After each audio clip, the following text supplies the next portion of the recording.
Da, da, da. Ba, ba, ba, do, do, ba, da, ba. All right, it's been a little bit since the last time I was playing. All right. I forgot we stopped on this bozo. Get my water ready. First on the scene, the early bird wins the worm. Good morning, Mr. Winner. What? How'd you get here before me? Good morning, Mr. Edgeworth. I see you've made it an early start. And I see that you've made a late one, Judge Gavel. This is not my only case. I am a very busy woman. Not all of us can enjoy the freedom of a prosecutor relieved of his only current responsibility. Oh, I do apologize. I meant, of course, an associate attorney. Associate, more like asinine. We'll see about that. Eustace, let us begin the investigation of the yard. Okay, I'll go get some officers to help. That won't be necessary. Why not? We've already finished investigating the yard, and won quite the prize in the process. Won? But I'm supposed to be the winner. Your Honor, I'd like to revisit your theory from yesterday, in order to thoroughly disprove it. I would caution you to choose your words carefully, Mr. Edgeworth. As I am sure you remember, your badge is in my hands. How could I forget? You've told me several dozen times already. To be fair, she has threatened that a lot. And she hasn't done it yet, so, I mean, Edgeworth is doing his best. Perhaps you'd care to try a different threat. You have been warned repeatedly, and yes. And each time my words seem to have fallen on deaf ears. I have arrived to Circus Prison. Hey, Captain. Allow me to make this crystal clear. The committee cannot and will not tolerate insubordination. The fate of my badge and the whims of the committee are of no concern to me now. I mean, you should be a little concerned. But to be fair, they're just a bunch of nepotism babies. So, I don't know. Well, no. Eustace is a nepotism baby. Probably. I don't have any proof of that yet. He just reeks of it, you know? The only thing that concerns me is proving Simeon Saint's innocence. Interesting. And spoken like a true defense attorney. In that case, I shall be equally uncompromising.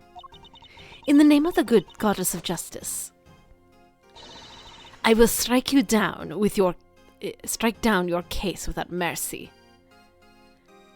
Honestly, Gavel's pretty cool. Like, it's kind of hard. A lot of the rival, I say prosecutors because obviously all the Ace Attorney games with Phoenix Wright are versus prosecutors. It's kind of hard for them to compete against the OG Miles because he's a pretty compelling character on top of being a good prosecutor. Like, Francisca's kind of fun, but she's also, like, abusive. And doesn't really come into her own until, like, the end of this trilogy. And even then, I would argue the investigation games are the only game that really give her a good chance to shine. And Godot is an interesting character, but not a good prosecutor. And Clavier is a nice dude, but he's almost too nice to be a prosecutor. I think Simon is the only one that's really gotten close. Who's in Dual Destinies. And then I can't remember his name from Spirit of Justice. But he was kind of lackluster. He wasn't bad or anything. Like, he was a pretty good prosecutor, but as a character, he was a little weak. So, but I don't know. Gavel's a really good... I don't think she's technically a rival character, but, like, she's an adversary at the very least. Fran's a gimmick, Doe's a dinosaur. I don't know. I just really like her. I like the characters they've introduced in this game so far. And I appreciate the fact that they finally translated it and released it over here, and I waited long enough to play it finally. And when I'm done, your career as a prosecutor would be over as well. Hope you do not come to regret this.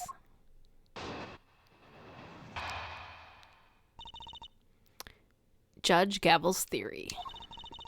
My theory remains the same as it was when I related it to you yesterday. Please remind me, because that was like 2 weeks ago. Mr. Carcerato did not see Mr. Knight's body when he passed through the tunnel. As such, the body could only have been dropped down from the well during the show. Right. We both know that the only one who could have dropped the body down there during the show was Mr. Saint. That's still your assertion, and you can prove it, of course. Of course she can. Who do you think you're up against? What Eustace means to say is that we received the final autopsy report just ahead of our arrival. She really is a very busy woman. Busy looking after baby Winner. Yeah, she's weighed down by having to have Eustace hang out with her. The victim appears to have died the night before the body was discovered. In other words, the night before the show. Wait, so he died before the show even happened? Are we implying that Saint... Well, I guess they were rehearsing the day before. The cause of death is as stated. It seems the wound is 4 inches deep. An estimated time of death is between 3 a.m. and 6 a.m. on the 27th. Instant death from the stab wound to the neck. Simeon Saint was off stage for a period of 15 minutes. That was plenty of time for him to throw the victim's body down the well. Okay, so she's implying the body's already dead at this point, I assume. Right? The timing is kind of weird. Judge Gavel hasn't investigated the yard yet, which... Oh, that's the wrong voice. Which means... I fear there may be something of a flaw with your theory, Your Honor. You seem very confident of that. But do you have any evidence to prove it? Yes, I think I just might. Okay. I did it to you yesterday. Did not see Mr. Knight's body when he passed through the tunnel. As such, the body could have only been dropped down the well during the show.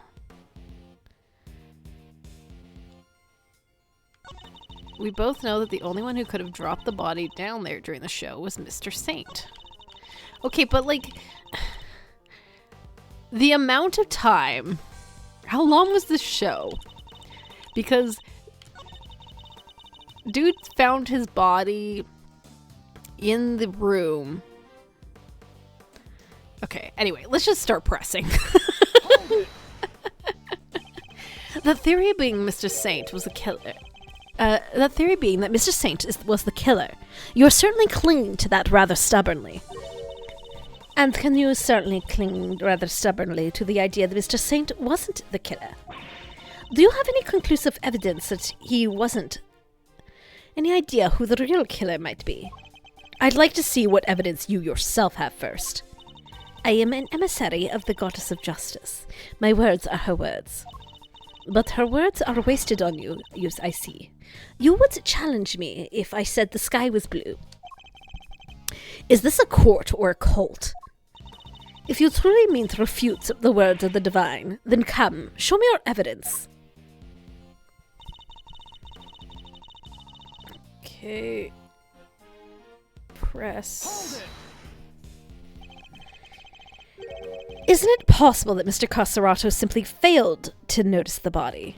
Probably not.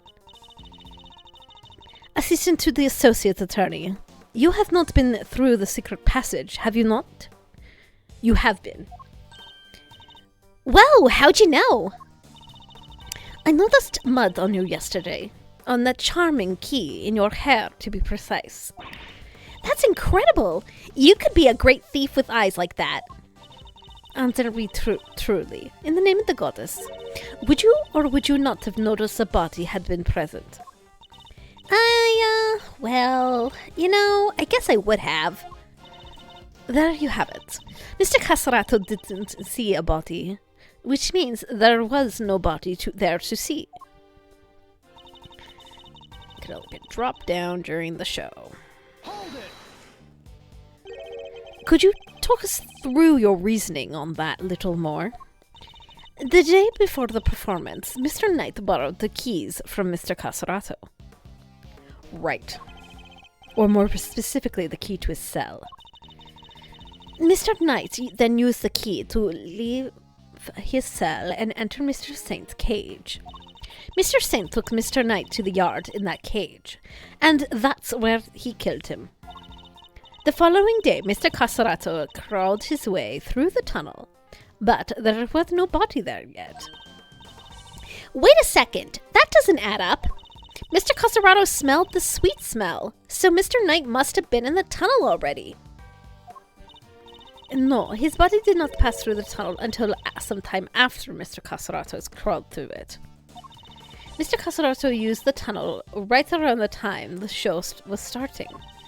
The body was discovered just after the performance ended, from which you deduced that the body could only have been thrown down the well during the show. Right, and the smell in question was the apples, which is where the body was hidden, I believe, is the implication. Yes, and who the culprit must be? The only one that could have dropped the body down there was Mr. Saint. Hold it. Are you sure about that? Could nobody else have done it? I understand that Miss Berry was on stage for the entire performance. Most of the prisoners were watching the show, and those who were not have plausible alibis. What about the guards? They too were watching the show, as was the warden. How can you be so sure? A guard could easily have approached the well unnoticed. None of the guards left their post during the show. I have checked this for myself, you know. I took statements from each and every one of them. She's thorough, I'll give her that. She is very thorough. It's kind of impressive how thorough she is. Are you finally ready to accept the truth that the killer could have only been Simeon Saint? What if the killer is Simeon Saint? What if we got a Matt Ungarde situation on our hands? I don't actually think that's true. I still think it's the lady with the fur. But, like, I don't know. She's being pretty convincing.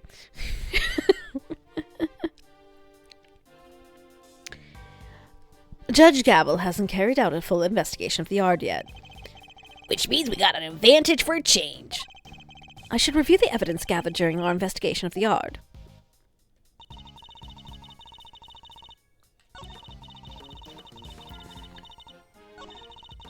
Body could have only been dropped down during the show.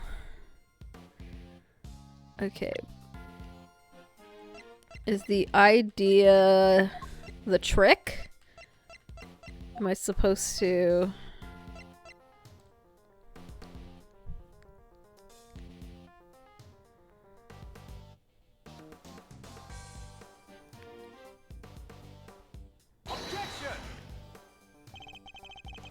apparently that's not what they want me to do here.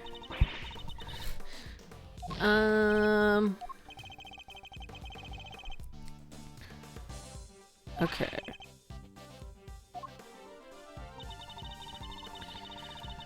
Dropped down during the show. We both know the only one who could have dropped the body down. Maybe I was supposed to put it here. I assume this is what they're getting on about. Like, it's the trick. They're saying that... Okay. I just had it on the wrong message. Okay. Sorry, Your Honor, but there's something else you're not going to have to take into account. The well in the yard was rigged up to create a certain unique contraption. Contraption? Go on. You will recall that Mr. Saint was sent flying from the stage by the elephant. I do, just before he was absent for some time. He was only able to fly through the air thanks to the weighted rope he had tied around himself. Dropping the weight end down the well allowed him to complete the trick. It's funny, because, like, the implication of me presenting the trick there is that he wasn't the only one that could drop the body down the well, except, like, technically he is the one who dropped the body down the well. I don't know. Sometimes the Ace Attorney logic's a little weird. Objection! Wait! Wouldn't that send him flying as soon as he set foot on the stage? Hold it! It's simple, really. He kept the weight from falling by using the stake to keep the rope in place. With a second rope, he was able to pull the stake free, thereby controlling when the weight was dropped. We have found evidence to suggest that the original weight was replaced with Knight's body. This was done by the real killer in order to create an alibi. Oh.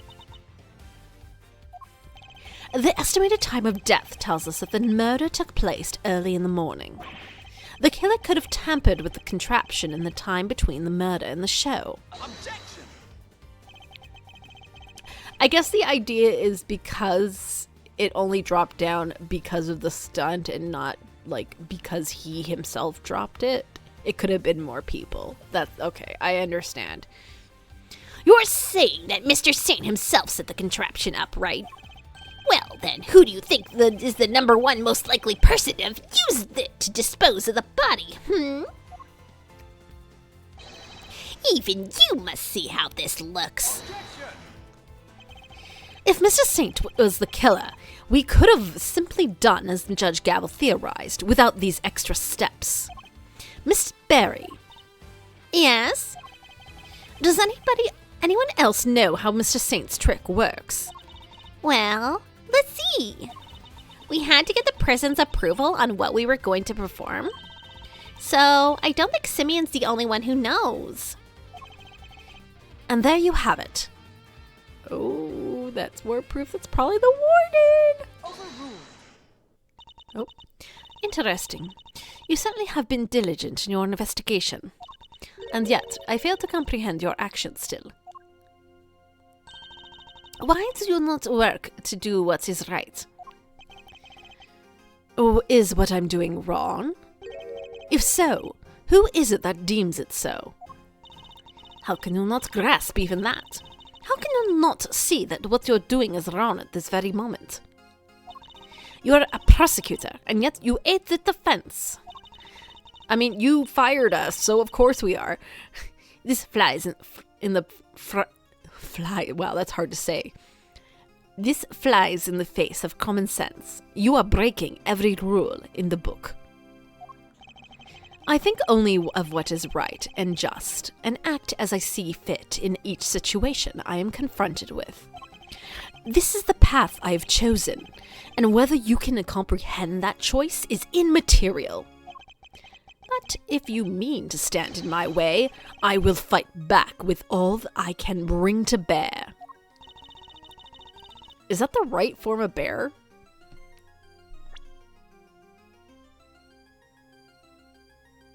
Is it not B-A-R-E? Or is it really B-E-A-R? Okay, I don't know. I just assumed that the spelling B-E-A-R was only for the animal. But what do I know? Perhaps the goddess of justice is testing me. Very well. If it is her will that we must fight, then I shall end this once and for all. Listen well, Mr. Edgeworth, for there is another reason why only Mr. Saint can be the killer. Bear. Verb. Carry the weight of. Support. Bear. Like a bear. Bah, too slow. Well, okay then. So it's not just the animal, it's also the verb. Okay, but then what is the actual definition of B-A-R-E? Is that not the same thing?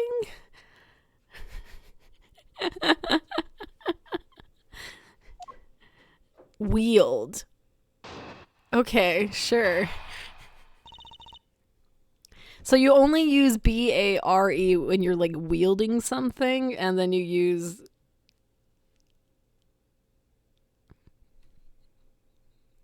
Bear is like naked? Okay, fair enough.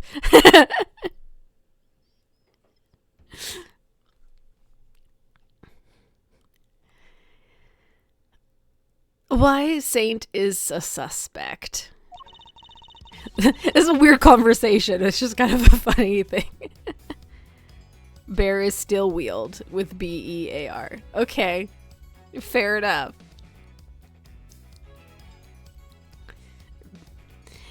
Hey Donnie, you came in time for the discussion of which bear is the correct form.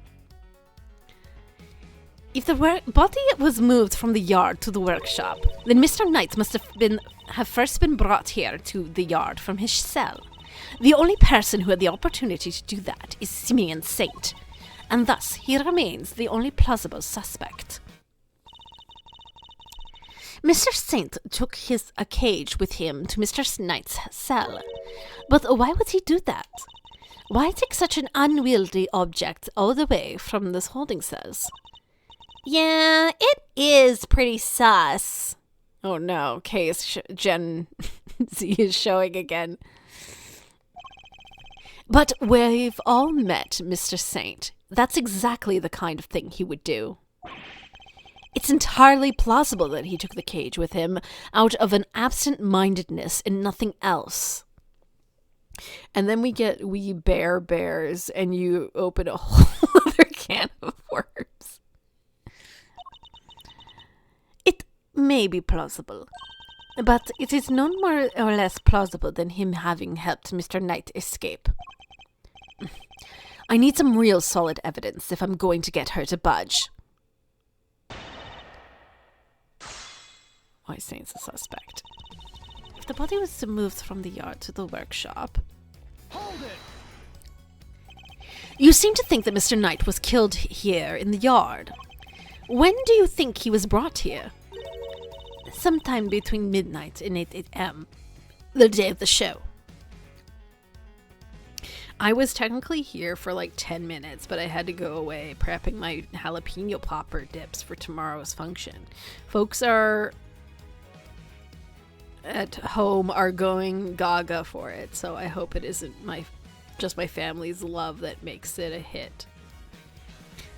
Ooh, I mean, that sounds good. I'm trying to think of if I've ever actually had a jalapeno popper.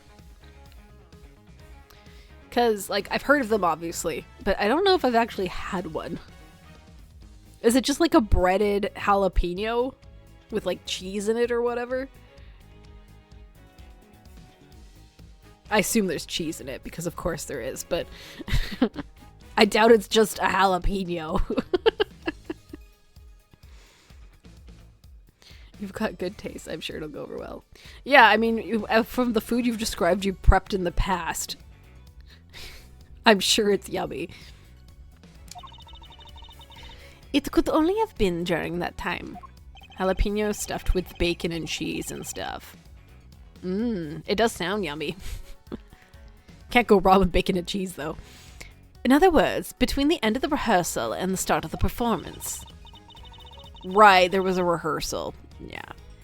As I was saying, if the body was moved from the yard to the workshop, then Mr. Knight must have been the first brought here in the yard from his cell. Hold it!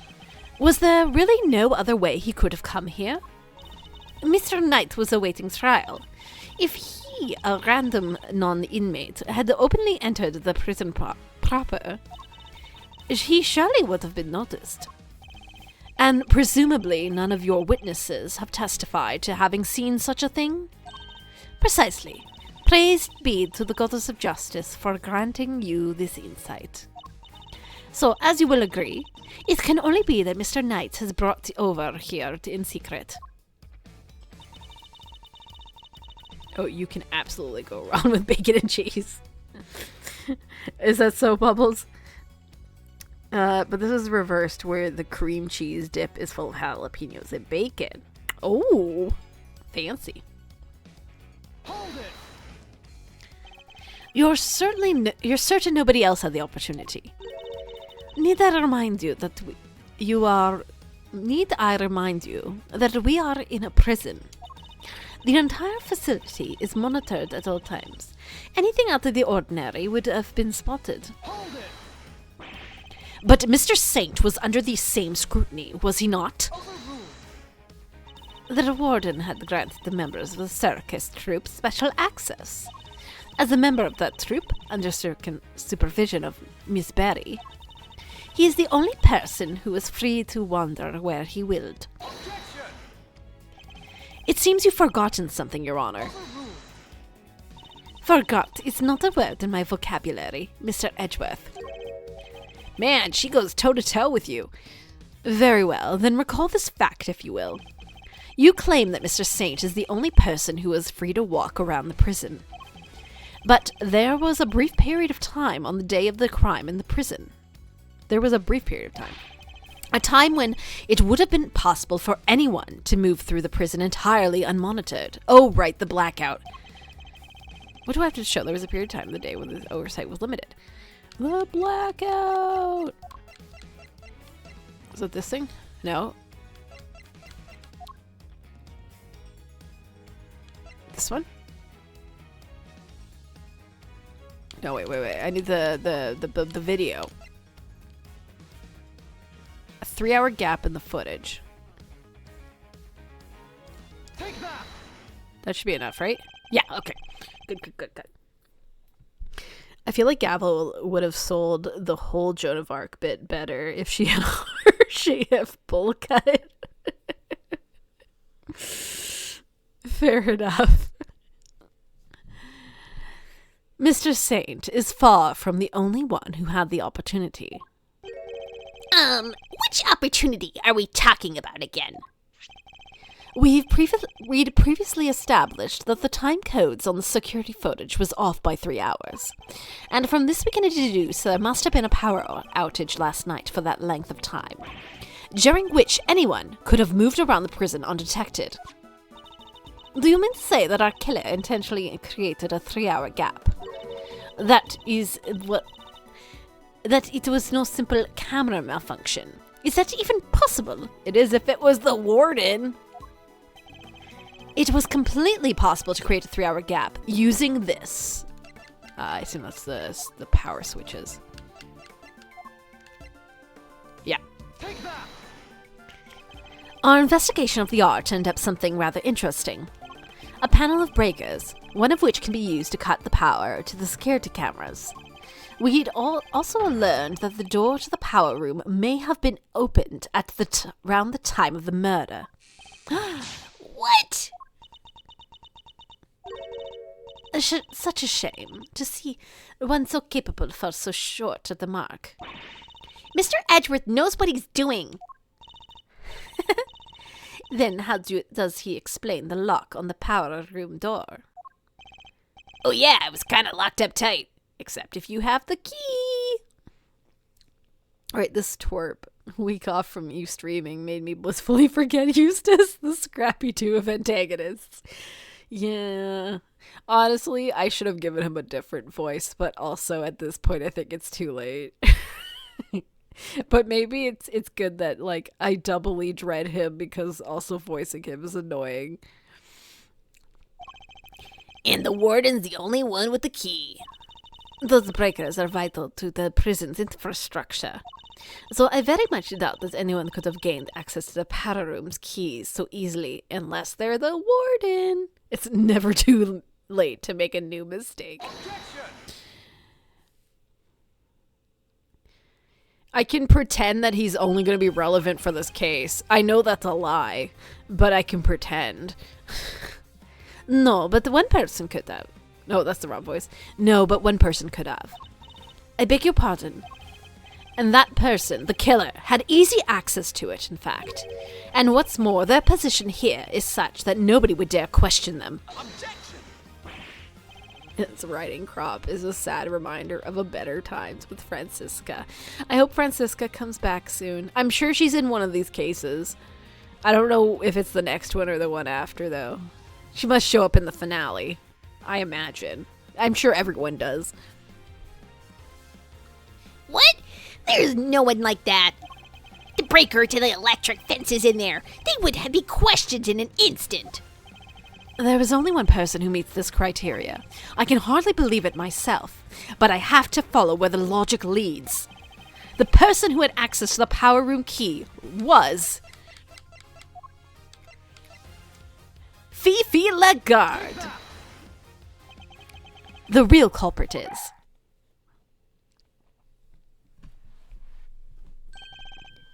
Warden Lagarde. Oh, look at you. Aren't you the cutest little poochie woo? He's not just a pretty face. Missile also has quite the nose for sweet things. It seems he's smelling something very sweet indeed, and it's coming from you. Oh, darling, you're making me blush. I'm not even wearing perfume. Then perhaps it's the sweet stench of death. You're a regular poet, aren't you? I had no idea. But if I didn't know any better, I'd say almost think you were calling moi the killer. That is precisely what I'm calling you. What? Warden Lagarde is the killer. Mr. Edgeworth, do you realize what you're saying? Oh ho ho, such a naughty boy.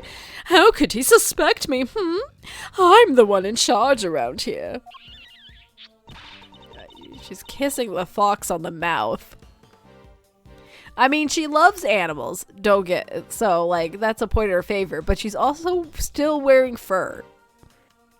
So, the missile knows where it is. That's because it knows where it isn't. And equally far-fetched. This is preposterous. Sadly, it's not, although I can hardly believe it myself. But this is where the evidence points, and we must trust the evidence. This piece of evidence proves that Warden Lagarde is the killer.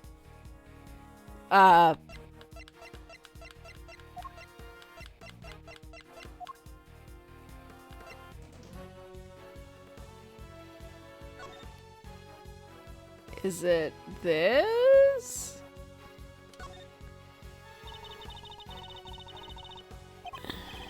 That was something of a trademark. You think you'd want to stay anonymous? Because we know this is, this could only have come from the evidence for the assassin's crime. And we know that she has that evidence.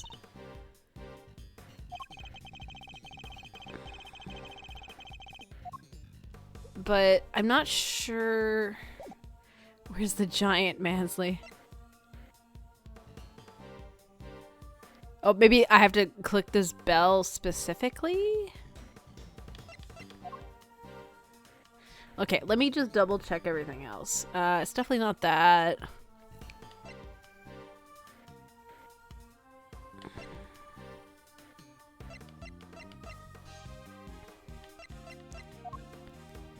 I think it's the bell.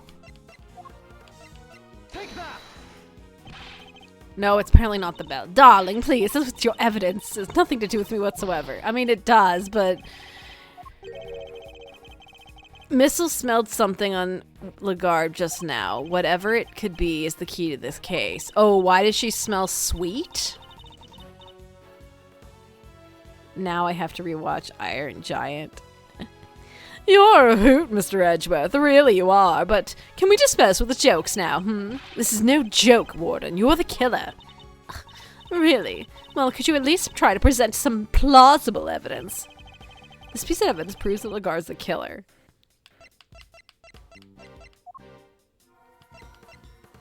You smelt the apples? Do I have...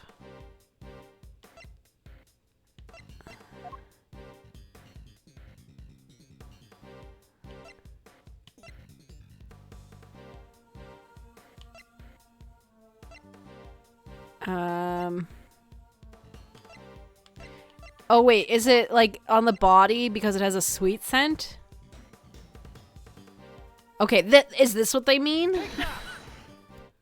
Okay.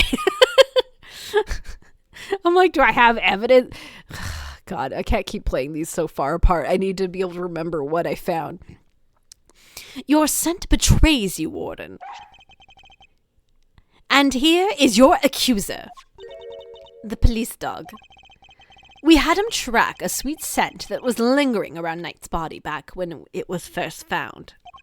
He now appears to be smelling the same scent, and it's coming from you. Oh, darling, you're priceless. Really, you are. Your evidence is a whiff of suspicion. Verity, dear, do put him in his place. Oh, she's questioning it. It seems Judge Gavel may have reached the similar conclusion to myself. You believe this to be no mere coincidence, right, Mr. Edgeworth? I do. After all, she had the key, and the scent found lingering on the body is hers as well. Were it just one or the other, we might be able to brush it off as a coincidence. However... Oh? Indeed, it seems that the conclusion approaches. Perhaps we should hear what the Warden has to say for herself. Wow. Not only is she good at arguing, she also sees reason. What is this nonsense? We should, and when we have, this case will finally be at an end.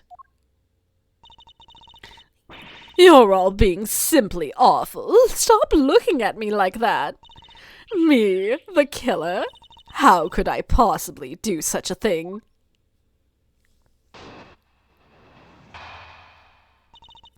I didn't do it. Verity told me everything she knows about the case, sweetie.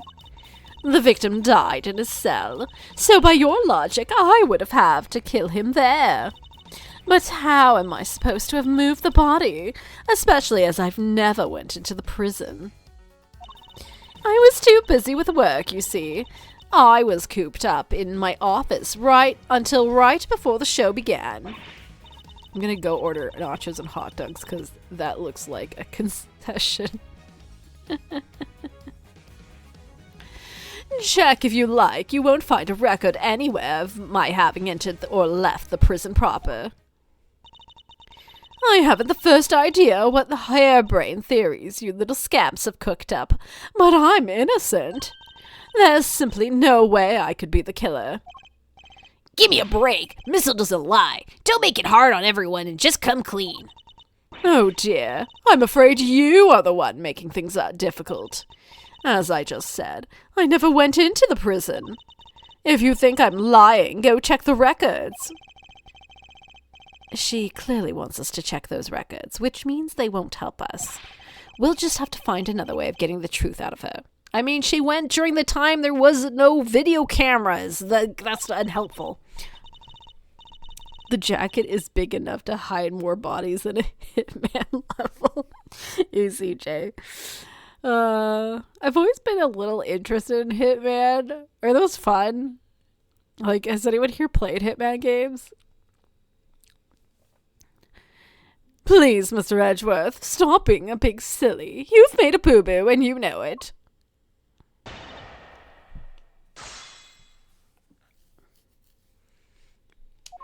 I play them. They can be a riot. Hold it! Judge Gavel told you everything. Are you close? Thick as thieves, darling. Why'd you ask? Are you jealous? Jealous of what? I don't like women. I play it trying to be a competent assassin. I constantly fail. Fair enough. Is it like one of those situations where, like, as a D&D group, for example, you try to, like, do something where you're all, like, a group of badasses executing a mission, but then it just becomes a series of errors. It spirals out and out more control. I do ask Warden Lagarde for a lot of information on the first day of the investigation. It seems only right that I share some information in return. Oh, Verity, you do make it sound so awfully dry. I thought we had a lovely chat. I simply shared the truth of our conversation. It was the least I could do. I'm not sure what's going on, but these two, they're terrifyingly formidable together.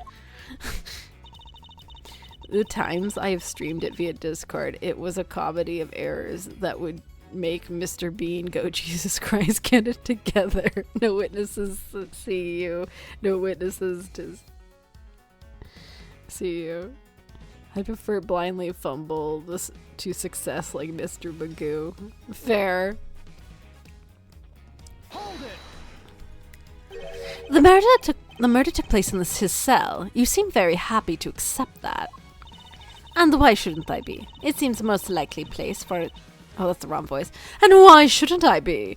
It seems like the most likely place for it to have happened without drawing attention. And besides, they found Mr. Knight's blood in his cell. Yes, but that was from being struck by Mr. Coserato. Though I need to tell her that, I suppose. I take it there's also been no testimony to the contrary. What does it matter? Knight being killed in his cell doesn't go against any facts anyway. How am I supposed to have moved the body, especially as I never went into the prison? Hold it. Do you have any evidence that you didn't enter the prison? Please, darling, let me finish. Oh. Wow. Hold it. So you were in your office the whole time, and you didn't notice anything unusual? No, I can't say that I did. And you didn't notice anything missing? I must confess, I'm a rather messy girl. Oh my. And a forgetful one at that. I put something down, and it's lost forever. It's a curse, darling, a curse. I even lost something important. Some important evidence recently. It was gone. Poof. Just like that. What? And she still has a job? Honestly, if somebody came into my office and took something, it might be years before I noticed. She's really bad at her job. Or she's doing the whole, like, pretending to be bad at her job thing. One of the two. The best time ever was the car lift of genocide. I dropped a car on people for an actual IRL hour without moving. What? There's something about all of that just didn't make it. Was the car lift of genocide. I dropped a car on people for an actual IRL hour without moving. What, like it slowly descended on them? Or the game just has really good physics and you were really high up? So you know those lifts that raise cars to be worked on? Yes, I am aware.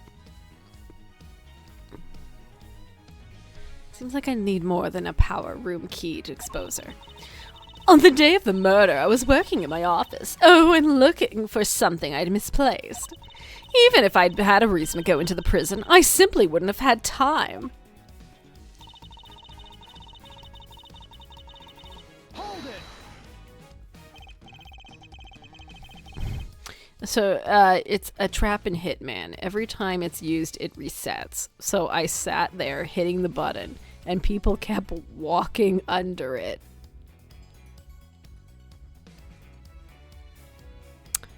Okay. Can I clarify something? In Hitman, you have a target, right? Like, you're not supposed to just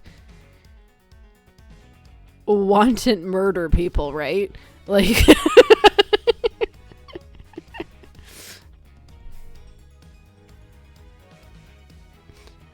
Or is it like you have to take out a building worth of people and this was just your method?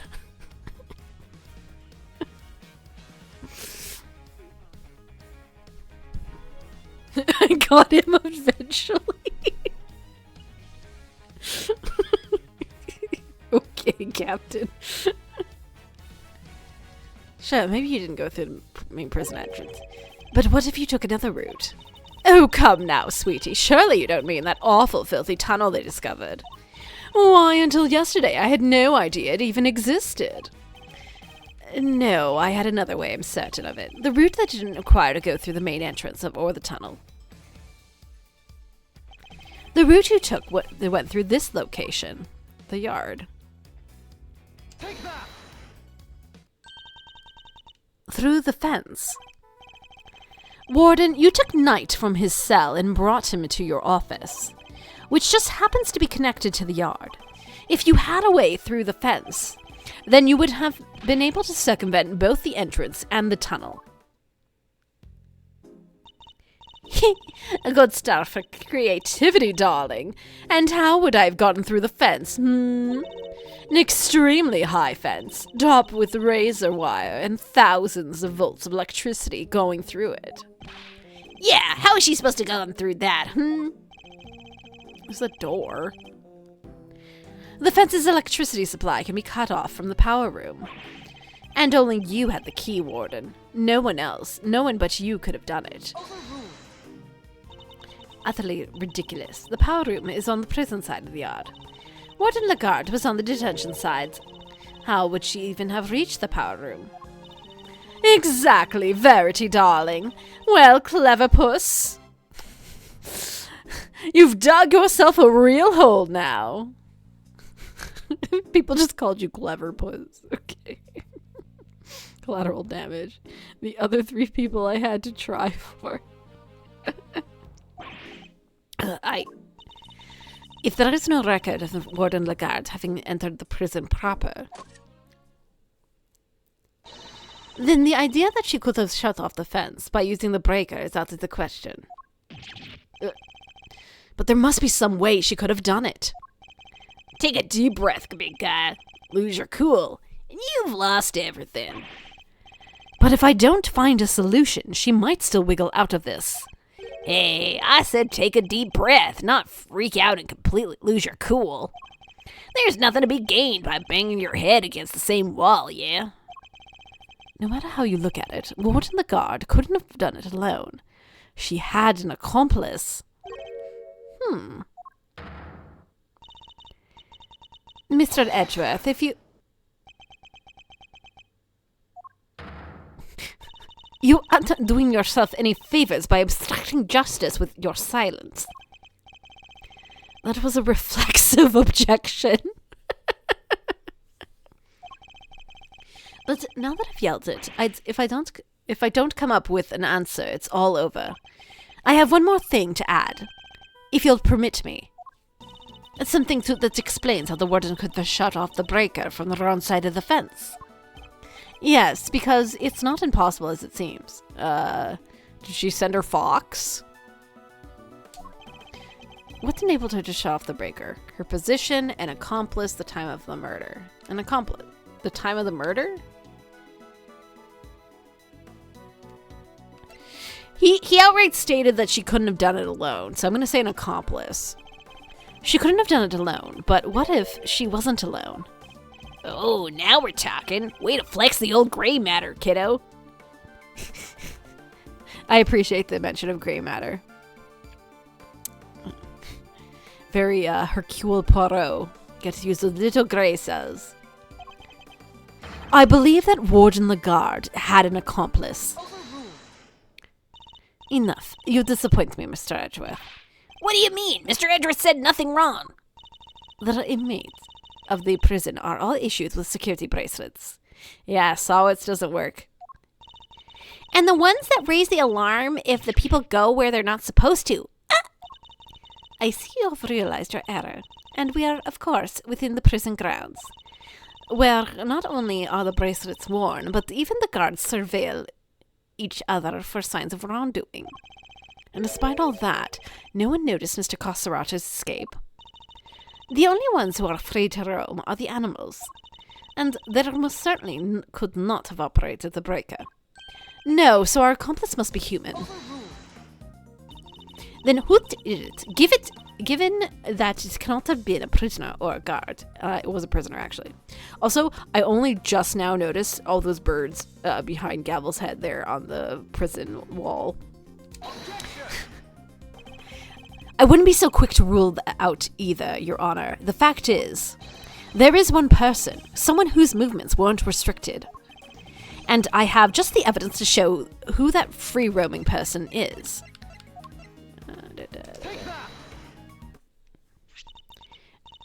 This is one of the prisoner's bracelets. Indeed, a broken bracelet belonging to a certain self-proclaimed model prisoner. What do you mean? Who is this prisoner?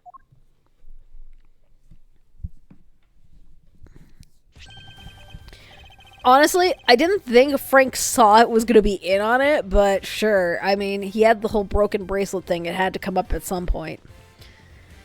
Frank saw it. Warden Lagarde's favorite inmate. Oh, that face. It's strange, isn't it, Warden?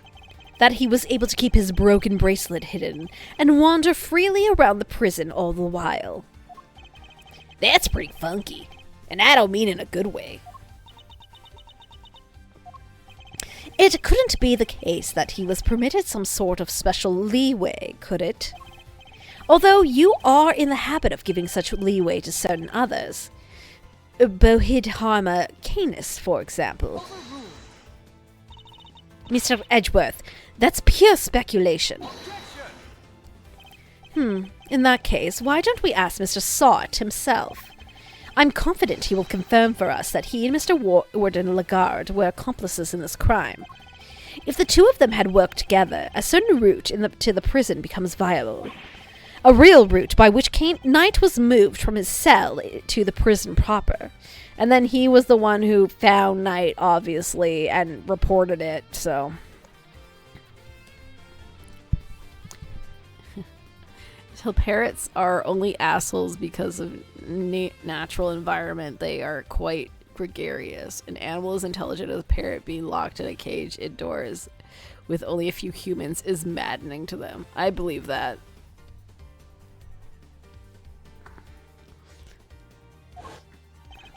Recall that there were two big obstacles in our path. First, the security camera outside of Knight's cell. Second, the electrified fence in the yard. But she was able to remove both obstacles in one fell swoop by having Mr. Sott shut off the corresponding breakers. All right, Mr. Edgeworth, you've had your fun. And do you still deny it, deny it, Warden Lagarde? No, darling, you've got me. I admit it. Warden, tell me this isn't true. Sorry, Verity, honey. I'm afraid it is. Frankie helped me do it. No way! You did it, Mr. Edgeworth. You got her. Nice shooting, cowboy. She won't be wiggling out of this one now. As Mr. Edgeworth said, I had Frankie switch off the breaker. But we didn't kill Knight, did we? No, sweetums, we didn't. What? Warden, explain yourself. Oh, Verity, dear, I doubt your precious goddess would want to hear my excuses now. She is unmerciful. You have but to confess, and you shall be saved. Oh, gosh, all right. I was being threatened. I had no choice but to do as he said. Who's he? Bohidharma Canis, that awful assassin. Canis? How long has it been since that awful man came here into my beautiful prison? I'll never forget the day he arrived. Marco/Fender's little wrist claps always get me. They're so good, the little claps. And by saved, I mean put in the electric chair. The moment we were alone, he said this to me. You should know that I have other dogs. Dogs not confined to this fine institution.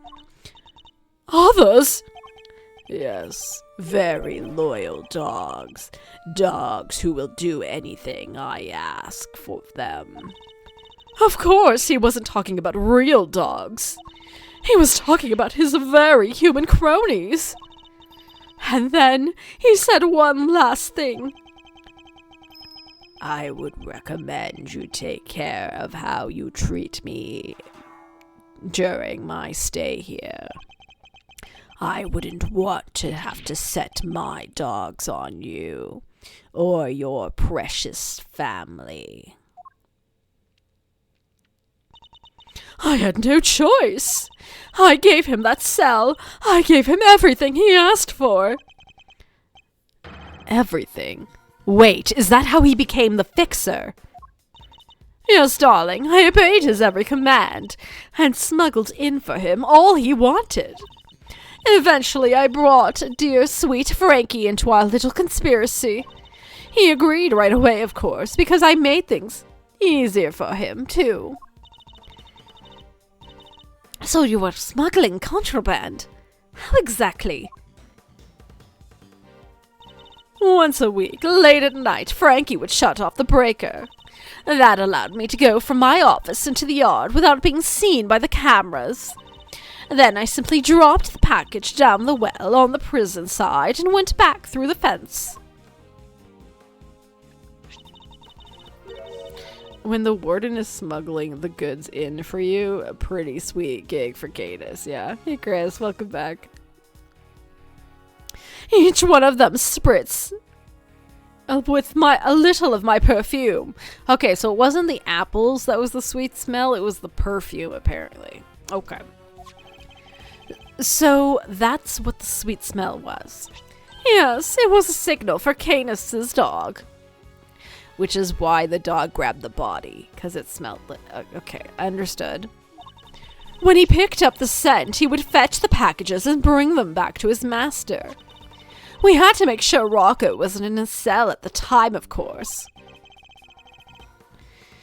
Okay, but why would you use the tunnel? Wouldn't that be sus?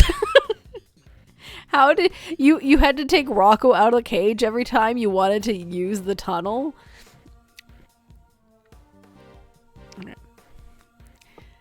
Can't have been easy keeping him from finding out. Oh, we're all very much creatures of habit here at the prison, darling. Everything runs on a schedule. Meals, exercise hours, that sort of thing.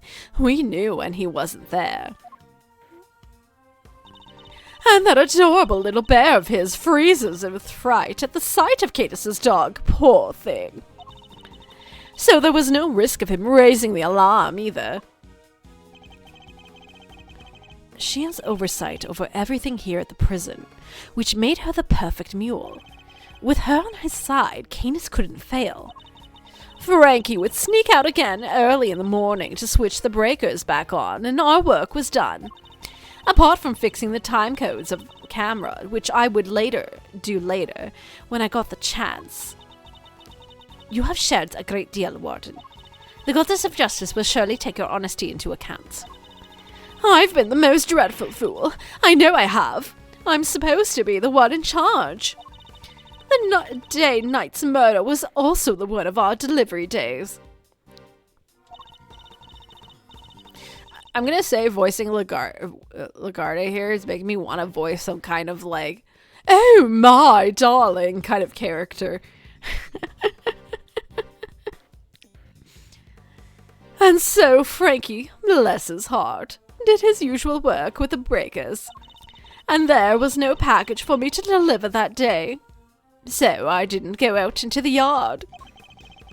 Go ham, exactly. So that's the secret behind the fixer's system, and why she was The police have been trying to track down his accomplice for the longest time. Even I had to lend them a hand myself, you know. Once I get my next game going, you're invited. Good to know. Heaven knows how many times I've hauled the secretive scoundrel into my office to talk to me. But no matter what I say or how much evidence I present him with, he simply won't say a word.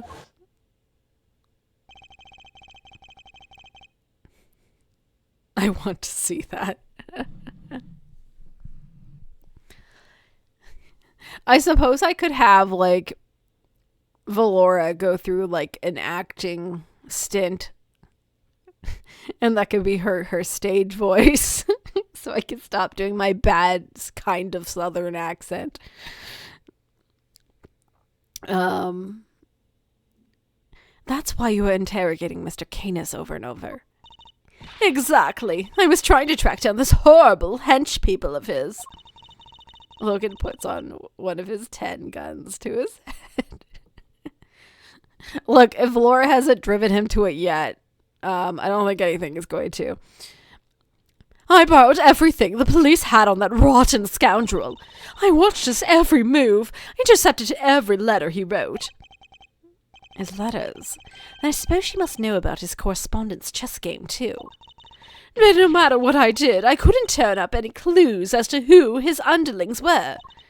Living in fear like this, it's... Oh, you can't just comprehend it. Actually had a bit prepared for that if ever Theo went undercover with Laura. But maybe that still happens. What, and then you pretend to be Orion?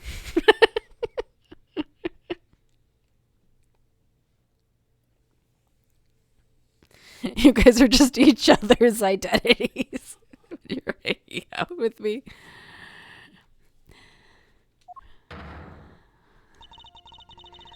As you have just heard for yourself, Mr. Edgeworth, the words of Warden Lagarde's confession have cleansed her of all suspicion. I mean, they haven't, but okay. Surely there is no need to hound her any longer. In Orion's defense, he didn't pretend to be Theo. He just picked that for his fake name. Fair. There's definitely more. I'm sorry, Your Honor, but this conversation isn't over yet. I think the Goddess of Justice would agree. So you mean to make her suffer even more than she already has? Unfortunately, her suffering is under Mr. Canis does nothing to prove her innocence in Mr. Knight's murder. She admitted herself that she knew of, and even facilitated the so-called Fixer's delivery route. I believe she used the same route to move Knight's body. And where is your evidence, Mr. Edgeworth? It's in the fact that the sweet smell on Knight's body is the exact same scent Warden Lagarde uses to signal a delivery. What do you make of that? Well, that's because we've done it so many times by now, the whole well probably smells of it. Some of it must have just rubbed off on his body. That does match the statement of Mr. Carcerato provided. Smell? Yeah, it smelled kinda nice down there. Nice. Gee, I don't know. Smelled sorta like dessert, I guess. His words would seem to suggest that the smell had permeated the well. You've been rendered speechless, I see. Then I hereby move to adjourn this session of court.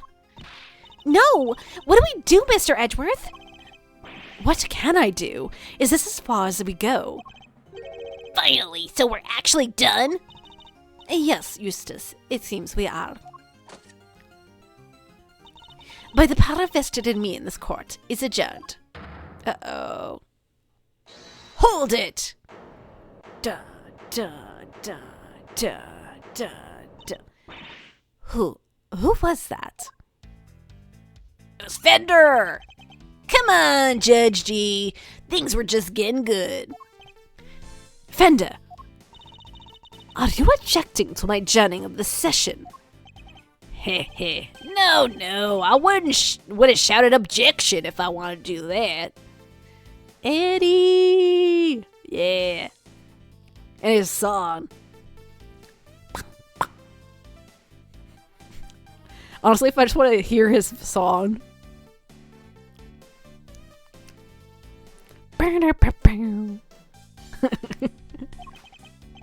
You do you, G. Adjourn, don't adjourn, whatever floats your boat. What are you doing, Mr. Fender? Don't worry about what I'm doing. Let's just all take a chill pill, shall we? By which I mean a square chocolatey goodness. Anyone? Are you trying to get yourself charged with contempt of court? No, my bad. I just had a quick request to make is all. As Simeon Saint's lawyer, that is. Ah, yes. I'd forgotten that you were his real attorney, Mr. Fender. How could you? You're killing me here. Can you blame us? You've been making Mr. Edgeworth do everything the whole time. Right you are, which is why I figured it's time to put in some work. Ooh. Work, you say? Somehow I don't believe you've worked a day in your life. Ooh, is Eddie gonna show us his chops? Is this where he comes in swinging and he's like, okay, Edgeworth, you did your best, but you're not a defense attorney. Let's just say this is me doing some prep work for the upcoming trial. Mind if I question the witness? No, amusing, but what is there left to ask? I've got a feeling my funny bone that Fief's here has something more to tell us about the killer. Do I? Yeah, indeed. See, a major player on Team Simeon, I can spot a sympathizer when I see one. And you don't think he did it, do you? So tell us, who did? Come on, spill the beans. We're all ears. Ooh. Mr. Edgeworth, what's he doing? He's trying to coax Warden Lagarde into giving something away. Ask yourself, why would you go to all the trouble of sending Knight's body on such an odd journey? It's because she wanted to frame Mr. Canis. Fair. It was set up where his dog basically brought the body to his cell. She did? No way! If he was convicted of committing murder here, that could have been grounds for a transfer to another prison. Most likely a more secure facility. I'm gonna be real, with the amount of crimes he is, like, charged with, why isn't he in a more secure facility? Like, they've implied he's a serial killer, right? Like, yeah, Saw It did kill someone. But they killed one person. Which, like, don't get me wrong, heinous stuff. But, like, why is the serial killer in here? Okay. Look, as a blind man with a service dog. They needed a prison that accepted animals. And where'd he be out of her hair forever, huh? Precisely. She saw the opportunity and seized it. No, Sink can't not be the killer. That's not fair. I was all ready to prosecute him. I know, right?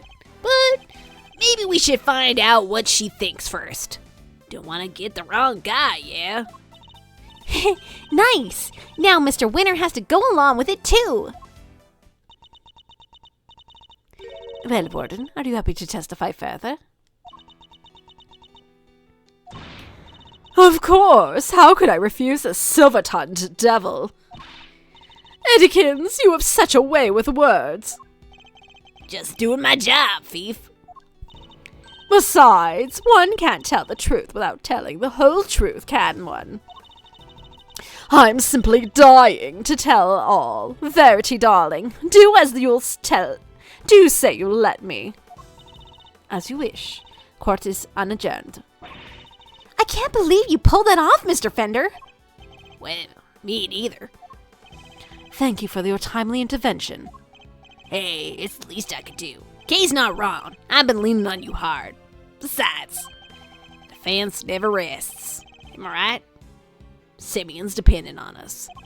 Silly, I think I'm just about exhausted my reserves of cool lawyer chat there. And we can't foul this up now. Which means you're up to bat, Miles Smiles. Miles McSmiles.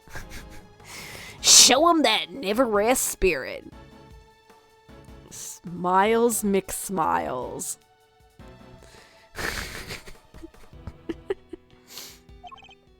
I shall. Fabulous. Then let's get started.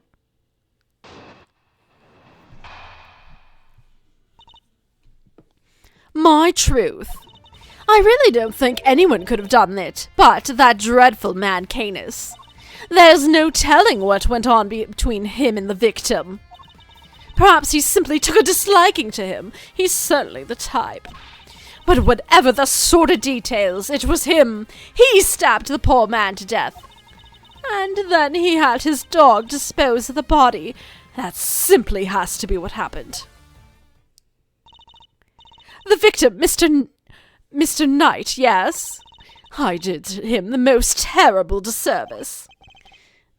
Yes, you killed him. I suppose you could put it that way. If it weren't for such a sorry excuse for a warden, this would never have happened. And that's why I have to clean this terrible mess. Warden Lagarde, as ever your honesty is truly to your credit. I am certain Mr. Knight is looking down and weeping tears of gratitude. You've clearly never met Mr. Knight. Okay. My truth. Oops. Hold it! You seem very confident in your assertion. Why is that? Because all the other children in my little home are absolute sweethearts. They have faith in themselves and in another. They have faith in the gods, in me. And they work hard every day to better themselves. None of them would dare commit murder. That's a very, very touching reason indeed, and I don't believe a word of it. But Canis, oh, he's rotten to the core. Oh, Jesus. I think this is the first time we've seen her do the, like, eye from the darkness silhouette. He's the only one who would do something like that. Fifi, at least one of them besides Canis, has already been convicted of one murder. Exactly. Whoops. I mean, we know what went on between them. They played chess together. Is it literally just that? They were friends, so they wouldn't have he wouldn't have killed him? I do still have that.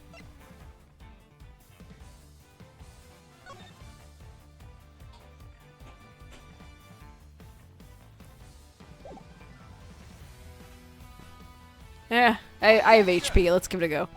Nope. Okay.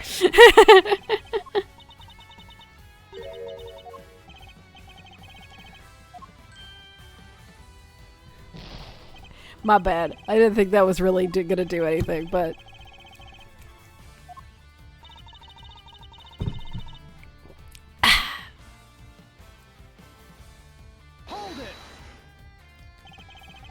Knight was being kept in a holding cell while Mr. Canis was in the prison proper. What could possibly have happened between them when they were on opposite ends of the facility? Prisons aren't as big as they seem, you know. All kinds of awful things can happen. I'm sure it's fine. But Knight only arrived 2 days before he was murdered. I can't imagine anything significant happening in that short space of time. Then you don't know Canis, my dear. He'd find a way, I'm sure of it. Perhaps he took a disliking to him. He's certainly the type. Hold it! How could he have taken a disliking to someone all the way over in the holding cells? Oh, I'm just plucking possibilities out of the air, darling. As I said, there's no telling what really happened between them. You're so awfully serious, aren't you? Not that I mind, of course. Why is she looking at me like that? So noble, so dashing and marvelous suit, so clever. I can feel myself becoming your biggest fan, darling. I really can. Okay, but to be fair, Edgeworth, it is a step up from your previous stalker. I'm just saying. Stay with me, Mr. Edgeworth. I wasn't prepared for that mental onslaught. Whenever the sword feels its deals, you'll stab the poor man to death. Hold it. From corpse to killer. Female attention coughs up blood. Yeah. What more can you tell us about these sordid details? Well, we all know that Canis once did for a living. What Canis once did for a living. I doubt the killing part gave him much trouble. Especially as the victim was already injured. His neck, I think. I couldn't turn his head to the right, poor dear. Oh, that's true. He was injured before. That's what they told me when they brought him in, anyway. We must make some sort of report for the warden when new prisoners are admitted. You seem keen for us to think you didn't know much about Knight.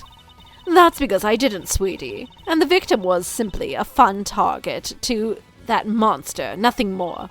I expect Canis used the chisel that was hidden in the chess set, don't you? Awful grisly business.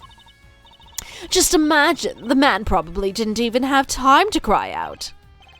I see. Thank you for your thoughts. They were very helpful. Actually, I'd like to hear about them in a little more detail, if you don't mind. Oh, Mr. Edgeworth, you're making me blush. I could chat with you all day. Yeah, he can't handle it. Oh, don't look so nervous, darling. I'm only teasing. Of course, we can talk about them some more. Use the chisel that was hidden in the chess set, don't you? How does she know about that? Hold it. And which chess set would that be precisely? Why, the one the victim brought in, sweetie. Do try to keep up. The victim was certified chess fanatic. He didn't bring it in. Simeon did. Or so I'm led to believe. But the naughty boy snuck a chisel inside. Can you imagine? How did she know about the chisel in the chess set? Only a few people were supposed to know about that. After all, we only learned about it thanks to a certain deduction we made. So, how did she find out? Of course, in the hands of the killer like Canis, even a chisel could serve as a deadly weapon. It would have been easy work for that vile assassin. Man, this thing keeps getting longer and longer. Knight hid a chisel in here to prevent it from being found by the prison staff. No, Knight did take the set in. But Simeon gave it to him? Okay, regardless.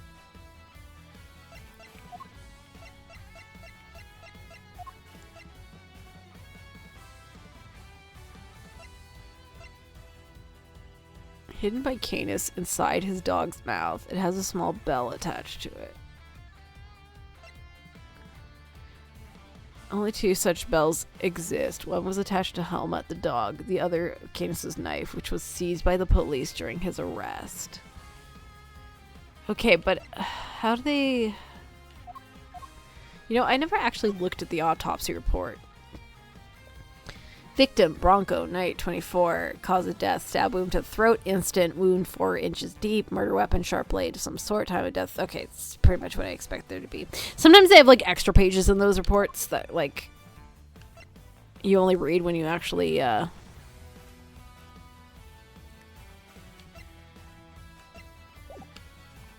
well, I'll finish pressing, I guess. Hold it. You seem to have a very strong feeling about Mr. Canis. Well, of course I do. I told you what he said to me, and what an absolute menace he was to interrogate. He could slither out of anything, the snake. Sounds like a tough as a rock. And that infuriating, self-satisfied look on his face when they took him back to his cell. My blood boils just thinking about it. I certainly don't blame her on that account. His dog disposed of the body has to simply be what happened. Hold it. Surely you're not suggesting that the dog threw the body down the well? I told you already, darling, Canis has more dogs than that beastly creature. Remember, he has pets on the outside, too. You mean he brought someone in from outside the prison to help him commit the crime? Of course not, silly. How would they have made it through security? But he is so-called fixer? No. Exercise that fabulous brain of yours a little. How hard would it be for him to recruit a dog on the inside, or even a plant one? Interesting. And does this dog have a name? Well, if I knew that, my life would be so much easier now, wouldn't it? Also, excuse you, bitch. Helmet is a good boy. That Scarf Fox has seen and experienced a lot. Yeah, she was kissing him on the mouth earlier. Anyway, it's just a little thought. You can ponder it in your own sweet time, darling. Slippery one. I'm going to be able to catch her with this line of questioning, it seems. Warden the God's testimony is a little more than a house of cards. I just need to push her on the right statement to bring it all tumbling down. Okay, well, obviously the statement with the chisel is the one I have to present on, because that's the one I got.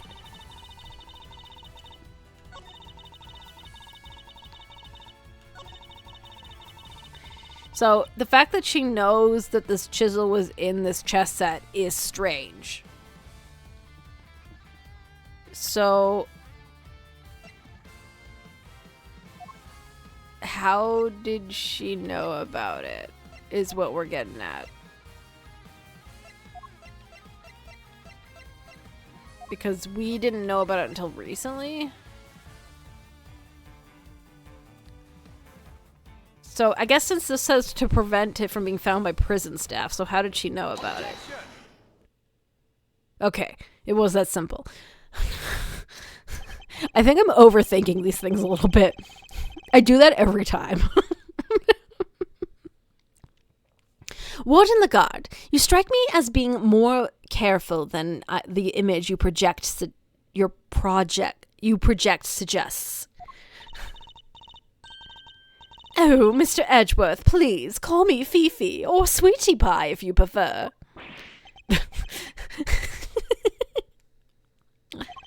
However, I think you may have been a little less careful than you realize in this instance. Tee, aren't you just the most adorable little creature? Don't be embarrassed, we're all family here. Come on, Mr. Edgeworth, don't let her get inside your head. You said earlier that you didn't know much about Knight. In which case, I find it rather strange that you know about the chisel. Well, of course I do, darling. Don't you think we don't check prisoners when they come in? Yeah, but it was smuggled in. You're not talking your way out of this one, Warden. That is entirely irrelevant, and you know it. Knight didn't bring the chess set into the prison himself. It was brought by Mr. Saint when he came to visit. Knight wouldn't have had it with him when he arrived. Okay, that's what you're saying? Okay, whatever, that's fine too. What? Well, I mean, of course that, when Mr. Saint came in,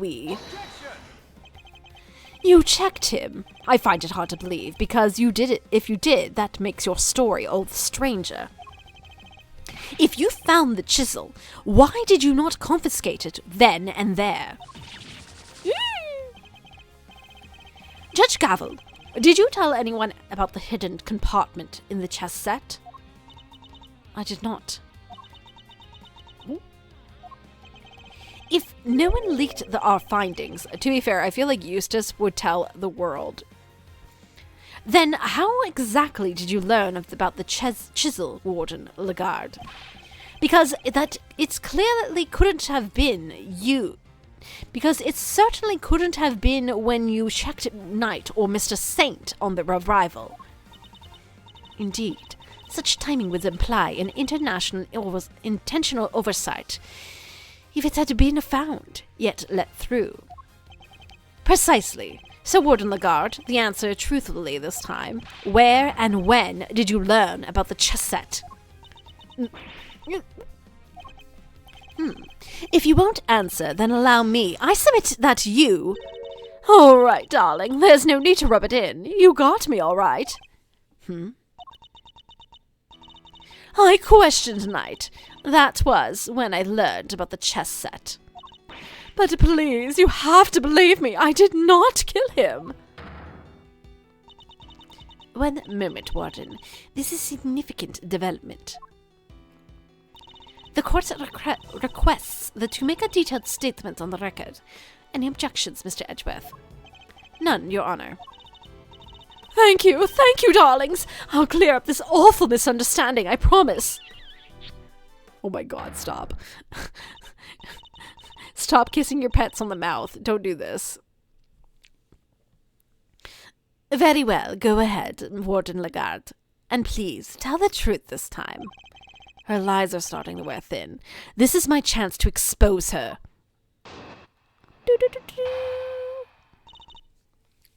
My Truth, Part 2. The fact that it's called My Truth.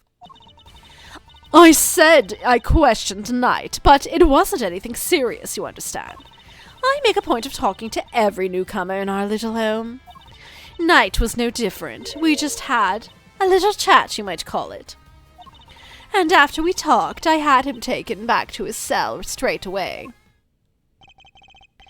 Okay, but that didn't actually explain anything, girl. The more she lies, the more thoroughly she seals her fate. So it was simply a conversation with the new detainee. That seems entirely above board. Exactly, Verity, darling. I knew you'd understand. Well, I don't. What proof do you have to back up your statement? I suppose we shall see, won't we, Mr. Edgeworth? You may begin your cross-examination.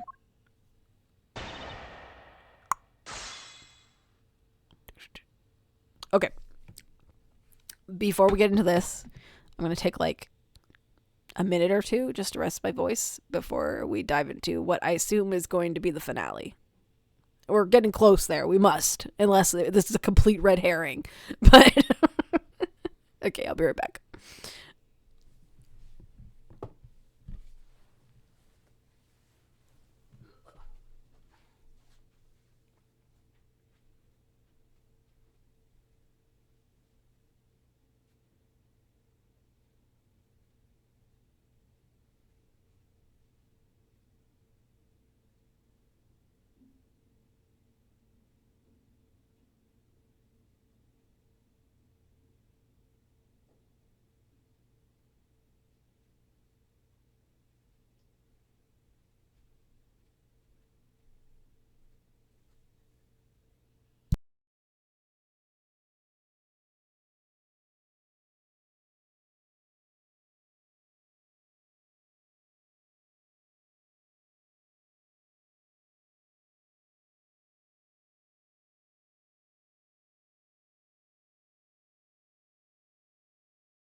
Okay.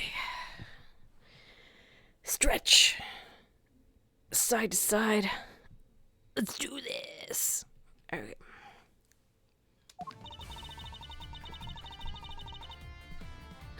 Thank you. Alright. Wasn't anything serious.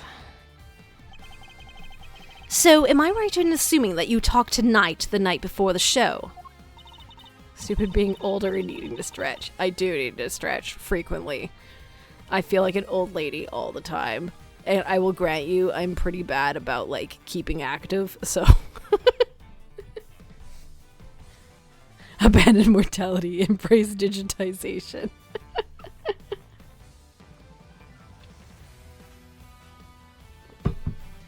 Yeah. A mood across the board. Yeah, I know, right? Exactly, darling. And it would have been, around 3 a.m. on the 27th. 3 a.m. That falls squarely within the window of time laid out in the autopsy report. That seems rather late for a friendly chat. Wouldn't he have been asleep? Normally, yes, but if you remember, a guard was attacked in his cell. Getting old sucks. I know, right? We're all getting ancient. It's okay, though. Any day now, they're going to invent the thing that makes it so that our muscles decide to be good again.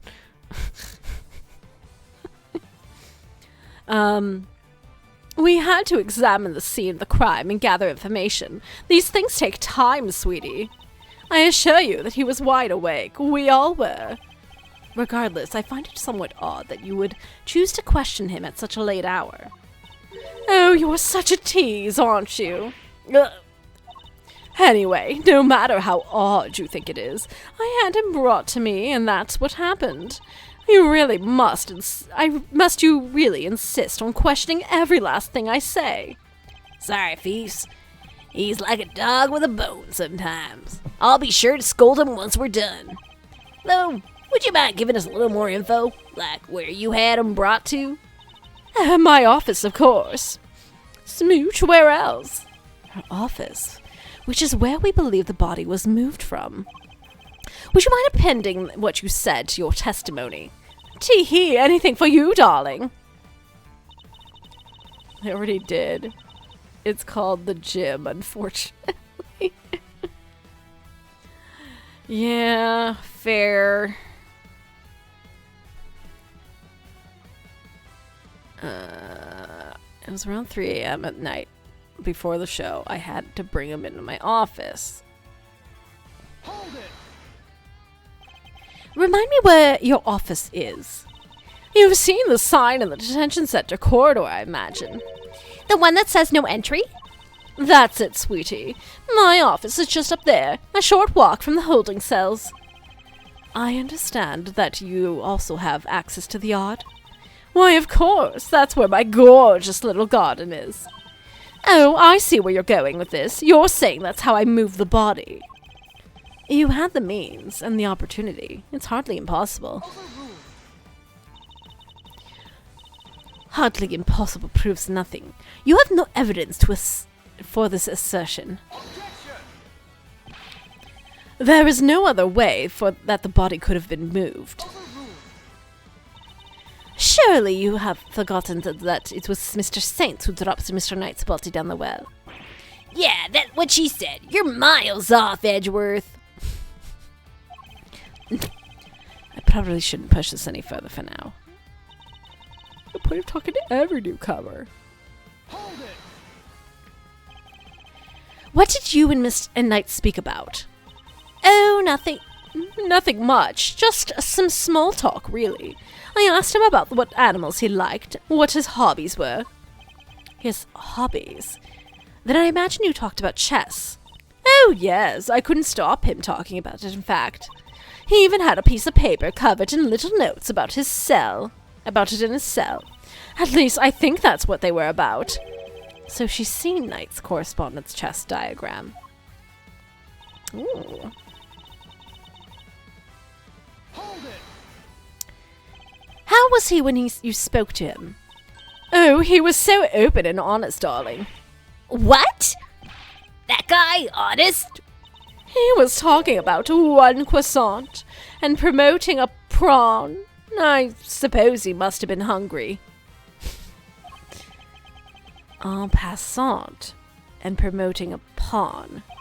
It seems he spared no one from his obsession with chess. Then we talked, went back to his cell. If he really had gone back to his cell, he would have been alive today. You really think I murdered the poor man right there in my office, don't you? But what would my motive been, darling? I told you I barely knew him. I'm no angel. I have my grudges against Canis, but Knight, I had nothing to do with that animal. She really does hate Canis. What the god? I must insist that you append that statement to your testimony.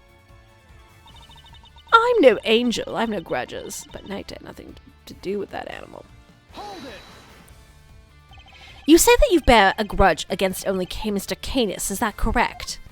No, I despise him, coming into my prison thinking he can do whatever he wants. But he won't get away with it. I'll clip his wicked wings if it's the last thing I do. And that awful dog of his, it's a menace, completely upended the peace of my and quiet of my home. She even hates his dog. The monster. It does seem at first glance that she didn't have much of a motive to kill the Knight.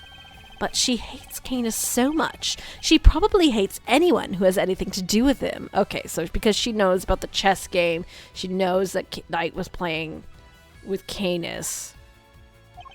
Thinking about it from that angle, the key to breaking her testimony will surely reveal itself. She likes to get to know all the peeps, huh? Pretty chummy prison warden, if you ask me. Chummy? She killed the man detective. Poor guy would have been in cuffs, and not to mention neck brace. He was defenseless. Warden Lagarde was a murderer. The evidence points to that conclusion and no other. Which says one more thing about Hellbutt. You will get a chance to be accused of murder.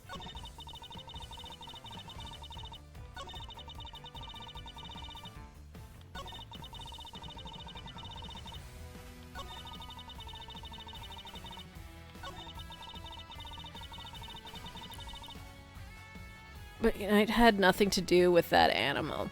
But we know he did. That's the part. Okay, I understand.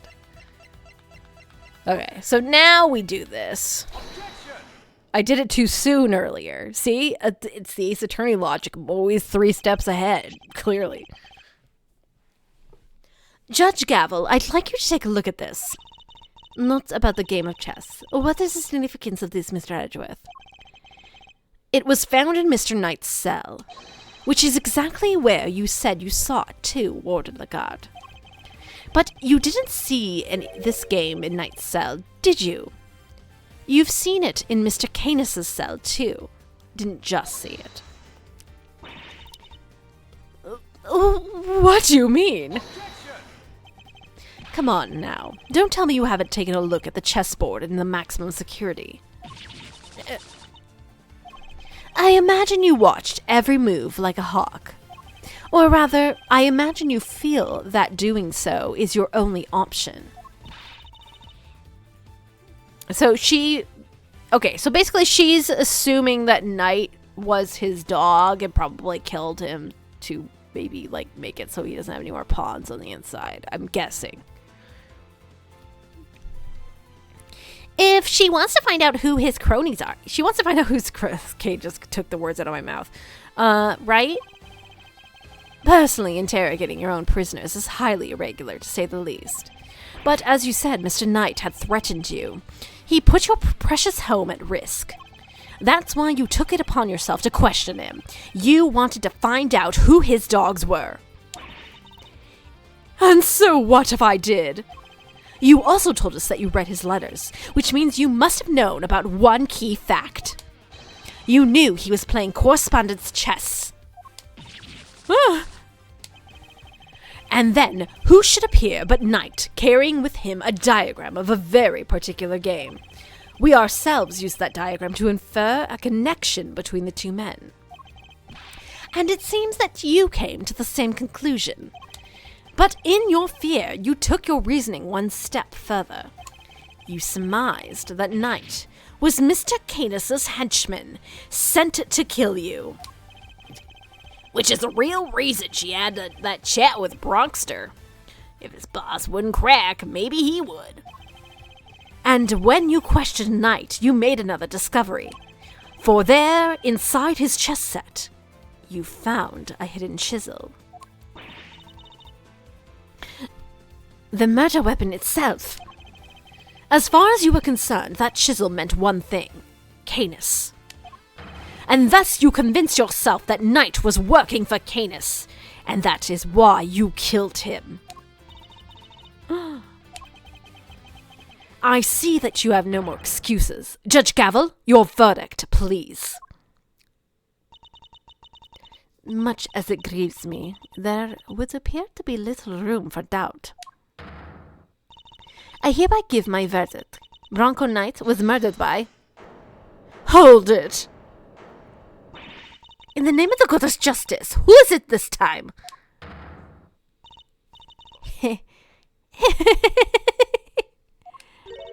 Warden? It's a joke. It's all a big stupid joke. You people just don't get it, do you? I think we've proven that it's you who didn't understand things correctly. Me? Please, darling, understand it all. I understand it all perfectly well, thank you very much. And I understand that there's a glaring contradiction in your theory, Mr. Edgeworth. You're just grasping at straws now.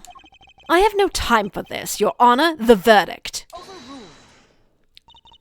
I am curious to hear what the warden has to say. Damn it! No, Gavel, we were working together. Come on. What? Your dull Verity. I just have one last thing to say, then Mr. Edgeworth can declare himself the winner. You reign? Okay. Does anybody remember a certain autopsy report? Of course, we've received the final version only this morning. That's right, and I was listening to what you told us about it, Verity, even if nobody else was. You said the wound was 4 inches deep. 4 inches? Wait. Riddle me this, Mr. Edgeworth. How does a tiny chisel make a 4-inch deep wound? Forgive me, or goddess, I came perilously close to making a terrible mistake. Looks like your theory is the one that doesn't hold water, Edgeworth. What now, What do we do? It'll be fine. Mr. Edgeworth always comes through, right, sir?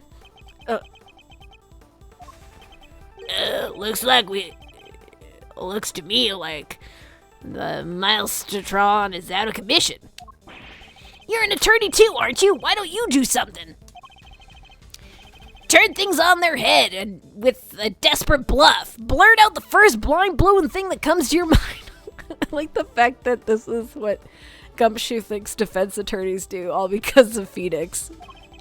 Look, detective, as much as I'm a man of action as the next guy, without evidence, we're up a creek without a paddle here. This might be the end of the road. We can't give up now. We have to do something. Look, I'm sure if you stab hard enough, the chisel could make a 4-inch stab wound. Getting annoyed by 4 inches. Typical message deleted.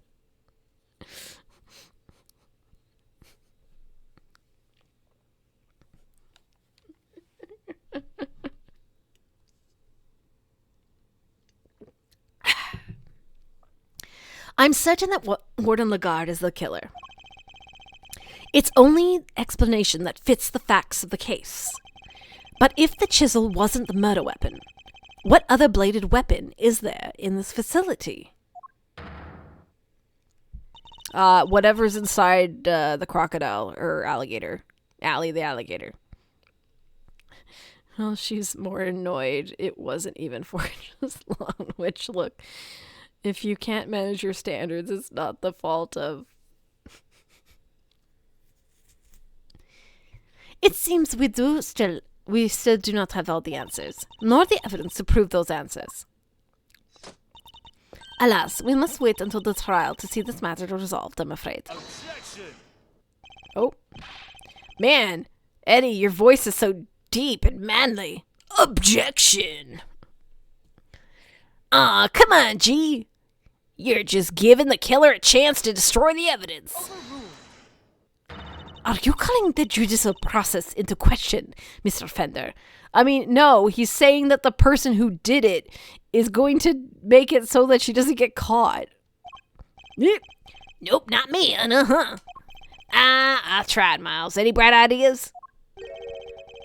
What is the real murder weapon, since it's clearly not the chisel? Confound it! This question throws everything we've deduced out the window. Nothing to add, Mr. Edgeworth. Allow me to remind you that claims not supported by sufficient evidence are subject to the harshest penalties. It means I'm going to take all your HP if you fail. It's hopeless. I can't think of anything. I need more time.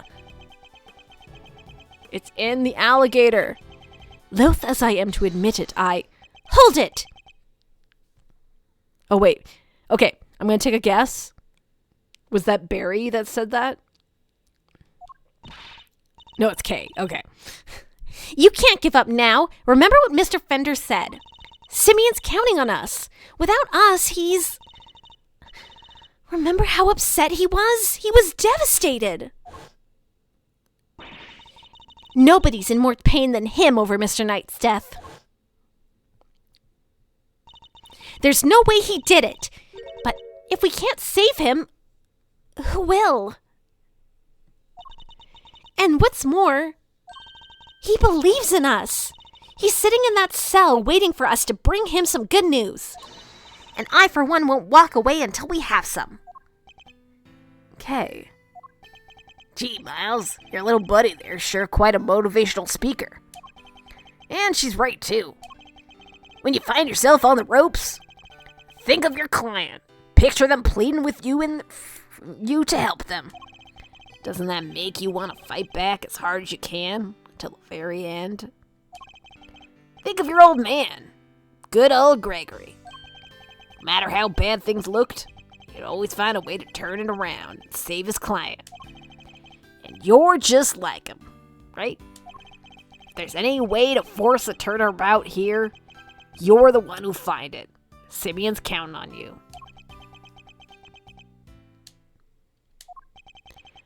Judge Gavel, you seem to have recovered your composure, Mr. Edgeworth.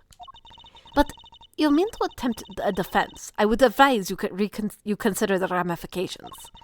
You've repeatedly proposed misguided theories and have made numerous false accusations. I've also made correct accusations, thank you very much. If you do so again, I will have no choice but to judge you unfit to serve as a prosecutor and relieve you of your badge for good. She's right. I have put forward a number of theories that prove to be flawed in one way or another. Have I made some sort of fundamental oversight? Wait, she said my theories were misguided. Nothing to say? Then the courts would tolerate no more of your time wasting. I hereby... Sir! Mr. Edgeworth! Give my verdict. That's it. I've been thinking about it the wrong way all this time. My theories weren't misguided. I was being misled. Oh. The defendant... I think it's a little soon for that, Your Honor. I'd say it's well past due, darling. Wouldn't you agree, Verity? Mr. Edgeworth, you may proceed. What? I'd like to remind you of a few things. The sighting of his dog, Helmut. The fact that he wasn't at the show. These and other factors made Mr. Canis the most the obvious suspect first. Overruled. This again, Mr. Edgeworth. You seem almost proud of your blunder. Hold it. But what if the real killer wanted us to suspect Mr. Canis? What if it was all carefully arranged? And what if the same was true for the weapon of the chisel, our purported murder weapon? Knight had been stabbed multiple times in the same place with a bladed instrument. What if he was stabbed with the chisel after the real murder weapon had been removed? Just to leave traces of blood on it for us to find. True, there was blood on it. That was how the killer misled us into thinking the chisel was the murder weapon. But why mislead us in this way? Why indeed? Why make us think the chisel is the murder weapon rather than whatever was really used? Because it is the murder weapon in order to get Knight transferred. In order to get Canis transferred. Warden, you took the advantage of what the chisel seemed to suggest. What it suggested? What are you talking about, darling? Hold it. Mr. Winner, if I were to tell you the murder weapon was a chisel, what would you think? Why are you asking him? Huh? That Mr. Canis is the killer? And there you have it. That was the trap the warden set for us. Oh, Mr. Canis has a bunch of chisels, so she wanted us to think it was one of his, right? Indeed. Oh, right, the bell is his, not the chisel.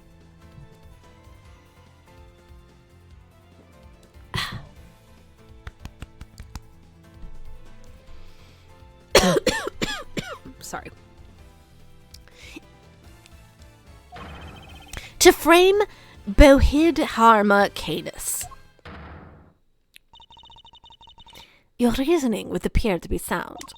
Warden Lagarde certainly seems to harbor a deep and abiding hatred for Canis. However, I think you must know what I'm going to say next.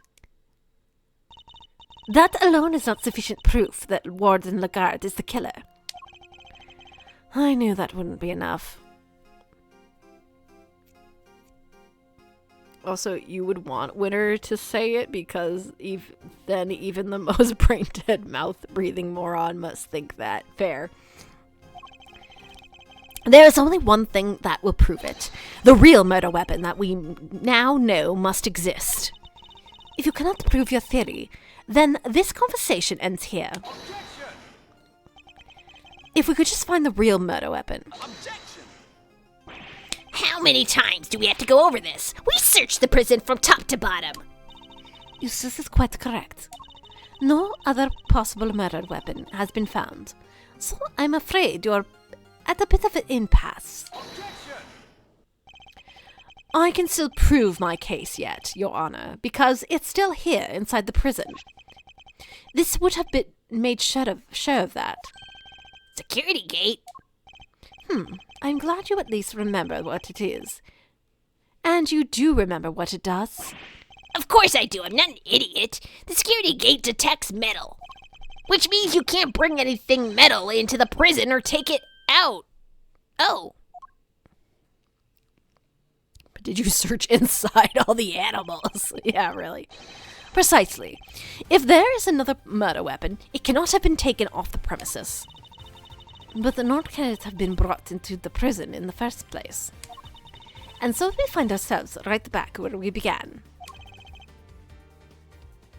Judge Gavel, what I'm trying to tell you, Mr. Edgeworth, is that if you wish me to believe that there is another murder weapon here in the prison, you will also have to explain to me how it got here. All right. We know that chisel was smuggled into the prison inside a pocket chess set.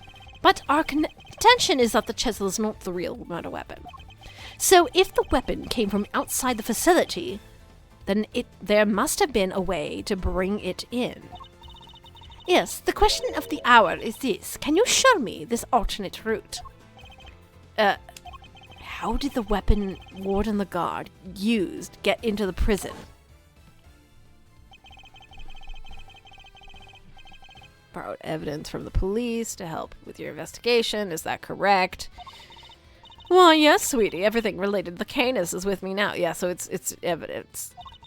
Heaven knows how many times I've hauled this secretive scoundrel into my office to talk to me. Of course, that's how. The fact that it's here shows us how a belated object could have been brought into the facility as well. Oh, they're saying the bell. Take that! Allow me to remind you of your conversation with Mr. Canis yesterday. Heh, heh, heh. Yes, it was but one of my bells. One of only two in existence. Just two? Two and only two. One for my knife, and one for my beloved helmet. Exquisitely crafted, utterly unique. My ears are my guide, after all. And I must be able to use my tools precisely. Of course, as you said, the knife has long since been taken from me. Ha ha ha. Man, you know what makes Fifi even worse? She hates dogs, as we've already established.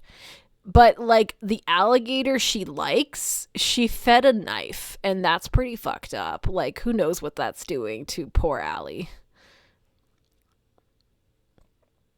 So, you see, there is a way for an object to be brought into the prison unscrutinized. As a part of evidence, Warden Lagarde borrowed from the police. What? Mr. Canis's knife was part of the evidence in the case against him, and that evidence was here in the prison. Not only that, but the knife had a certain bell attached to it. The bell was attached to the chisel. Correct. The killer took the bell from the knife and attached it to the chisel. But that can't be right. The chisel only had Mr. Knight's fingerprints on it. Easy enough to explain if the killer wore gloves. She made it look as if the chisel was the murder weapon, and then attached the bell to it. In doing so, she made sure that all the evidence pointed to Mr. Canis. Okay, but why would he... Her logic is not sound, because, like, oh yeah, he totally would take this bell and attach it to the chisel. And who had... I guess the idea is that he needs the bell to understand where it goes in her mind, but I don't know. It's just there's a lot of steps to get that. I still wonder that we kind of put that Canis didn't do it aside pretty quickly. And who had access to the evidence from which the bell was taken? Use the bell for echolocate and see what he's carving. Yeah. Why, only the person to whom it had been entrusted. What else would you imagine? That he felt it with his hands? Ridiculous. Who was it, sir? Who's been messing with the evidence? I believe that would be you. Isn't that correct, Warden Lagarde? Bells! Bells aren't exactly rare, you know. Anybody could have set that up. Heh. Unluckily for you, that isn't quite true. These particular bells are unique, because there are only two of them in existence. Blind people either do nothing, or our Daredevil fiction taught me so. What? By attaching the bell to the chisel, you as good as declared yourself the killer. Hold it! But you don't even have any proof that the knife was ever here to begin with. I don't, and yet, not yet, anyway. Mr. Winner, I'd like you to order another search of the prison right away. Huh? But if you do find something, that's gonna make things awkward for me. This isn't about what's convenient for you. We have to find the truth. You're a prosecutor, aren't you? Well, yeah, but you know. This worthless excuse for a prosecutor. If I had investigative authority, I wouldn't be sitting on it. Anyhow, it's not my decision to make. The warden would have to authorize it. You know full well that she will do no such thing. You have the power to insist on a search. Use it. Sorry, darling, but without that evidence... The goddess of justice cannot bestow her blessing on those who lack the proof to support their claims. Our work here is done. The rest of the matter will have to be settled in courtroom. No, if we give Lagarde the opportunity, she'll destroy whatever evidence is left. I have to object. I have to stop them. But what do I say? I don't have anything concrete to offer. What am I thinking? I am never this reckless. Damn that Phoenix Wright for infecting me. No, I can't back down now. I've got to put everything on the line. I'm not a prosecutor right now. I'm an associate attorney with client to defend. Only I can save Mr. Saint, and that means... Even if my chances are 1,000,000 to 1, it's still worth a shot. It's now or never. Should I object? Of course. I suppose this must be how a certain serial bluffer always feels. Regardless, I cannot walk away. Objection! Wait, Your Honor. This had better be good, Mr. Edgeworth. I've got it. Got what exactly? The real murder weapon, of course. I know where Mr. Canis's knife is. Do you really, Mr. Edgeworth? I do. Not at all. I appreciate the juxtaposition between these two lines. It shows how far Edgeworth has come. He's like, I still have all the confidence, but also in my head, I know I have no confidence. If I didn't know any better, I would say you were bluffing. Ha! You wound me, Your Honor. I don't know the meaning of the word. Ugh, this is terrible for my heart. There's no way you could... It's not here, I tell you.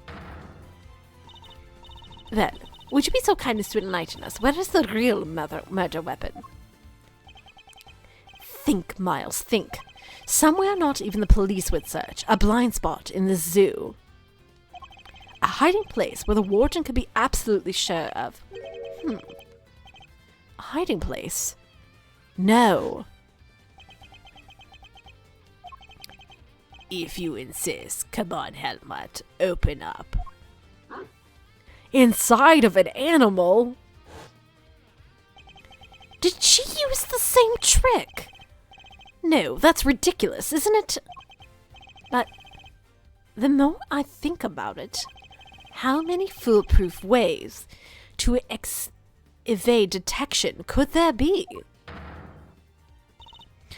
Mr. Edgeworth, how long do you intend to keep us waiting? There's a faintest possibility I'm right, but if I'm wrong, we stand to lose everything. Your Honor, this is where the real murder weapon is hidden. It's literally here. Take that! Here, in the yard. Indeed. I don't believe I understand. Would you care to explain a little more? Where exactly is the real murder weapon hidden? Oh, that's cruel of them to have a... It's in the alligator! Of course, that's what it must have been. Huh? What's the matter, detective? The metal detector, sir. It's reacting to the alligator. What? How? Clearly, Allie is in on it. Arrest the gator. Now, they will never do that because then they have to put the gator on the stand, and they already had to deal with the whale and the parrot. They're not going to put an alligator on the stand. The metal detector was reacting to something inside hers, after all. Your Honor, I'd like to remind you of this piece of evidence. The chisel. Didn't we just figure out that isn't the murder weapon? You might recall that Mr. Canis hid the chisel inside the his dog's mouth. Would you believe that the real murder weapon was hidden in much the same way?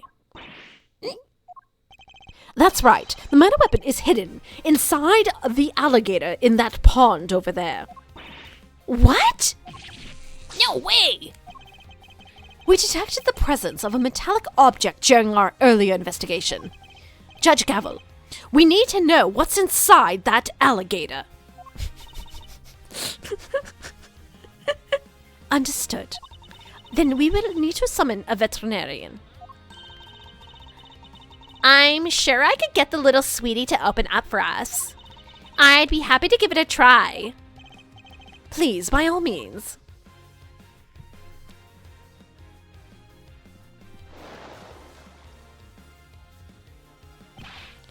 Warden Lagarde, the real murder weapon is about to be revealed. Why not do the right thing and confess? I have nothing to confess. As you wish. Then simply wait and watch as your lies are exposed. Gator laxatives go. Sir, we got it! This has to be it. It's over, Fifi Lagarde.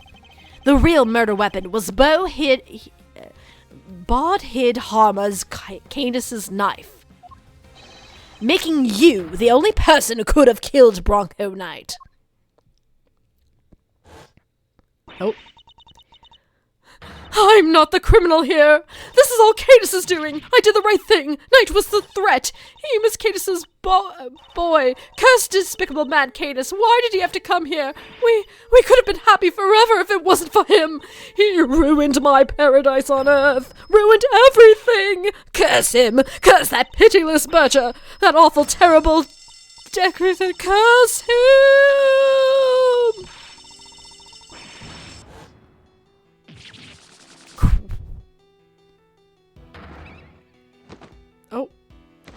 Oh.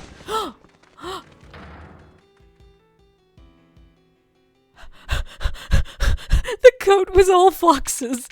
I wasn't ready for that.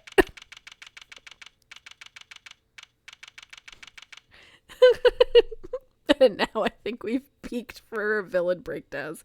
She never wore fur. They all lived.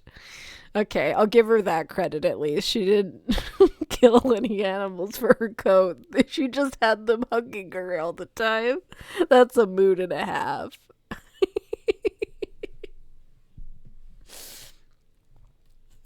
So I was still correct on who the killer is, but I was wrong about my initial reasoning for his murder. But murder is also murder.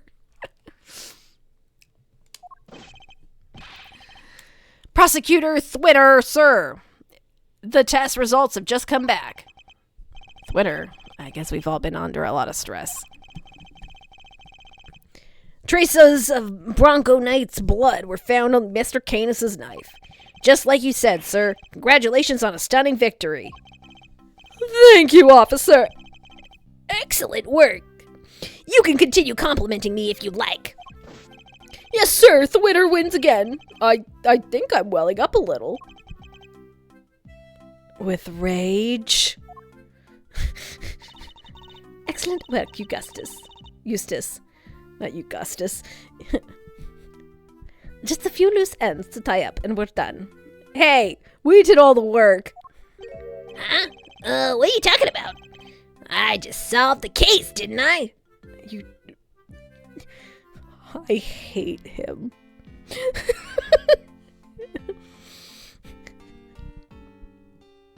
Game. Maybe you will make me like him later, but I hate him right now. We have yet to confirm whether or not Knights really was working for Mr. Canis. It will be vital to know if Warden Lagarde was simply jumping to conclusions on that front. Huh? There's Clueless. And then there's you. Which is saying something because he works with Gumshoe. Well, Well, I guess we better get back to our investigation. All right, officer, you're with me. You're about to see the winner win a whole lot more. Prepare to witness first-rate investigative talent in action. Yes, sir, I'm right with you, sir. Can't wait to watch you work, sir. It's winning time. Okay, still under 18, right? She can get away with assaulting Eustace. I think she's 16. Sounds about right.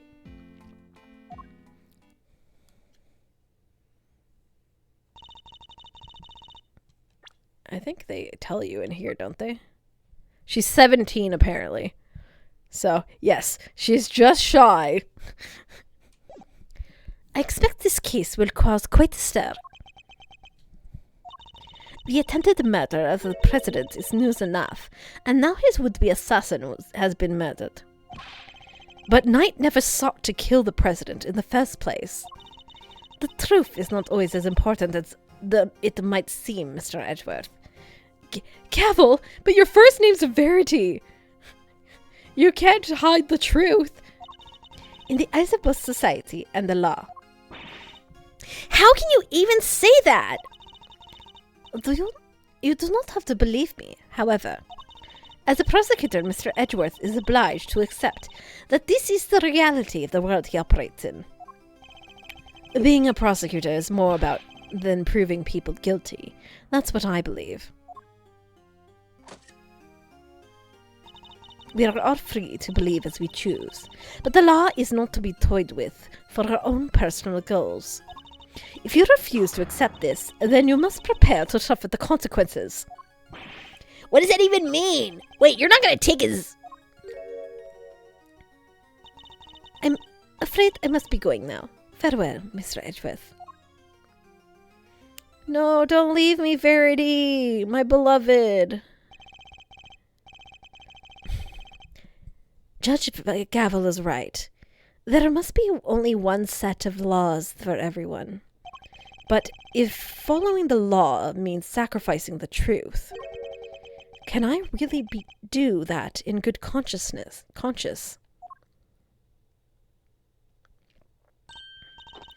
Simeon, you're out! Hi, Regina. Is everything all right? They did let you out, right? Yeah. But I'm confused about what's going on. Some guy just came and said I was free to go, and that I have Mr. Edgeworth to thank.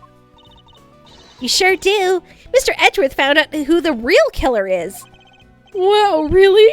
You did that for me, Mr. Edgeworth? Ew! Oh no! Stop staring at me like that! I'm innocent, I swear! Don't pull the rug out from under me now! Stop it, silly. It's true. He saved you. So say thanks already. Okay. Thank you, Mr. Edgeworth. Thank you. And a great big Regina Berry thank you from me, too. Mr. Saint is talking directly to me. Small victories, I suppose. Can I ask one question, Mr. Attorney? Sure. I'm not actually an attorney, though. I thought Bronco was my friend. No, my best friend. I trusted him. But now... But now? Well, just that I never knew. I never would have believed that he could hate somebody enough to want to kill them. Why did you think he was in prison? If he kept something like that from me, then he never really trusted me, did he? That's not true, Simeon. Of course he trusted you. No, he didn't.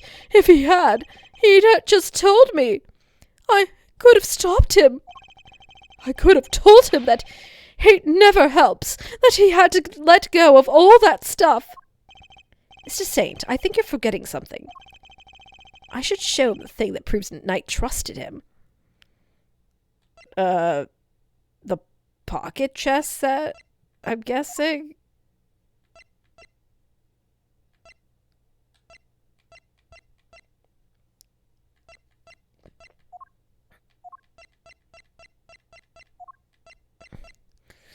Let's go with it. Take that! It's the chess set I brought him. Who cares? Simeon's annoying. Knight had hidden a chisel inside. I imagine he meant to use it to escape. What? You mean he was using me? No, he believed in you.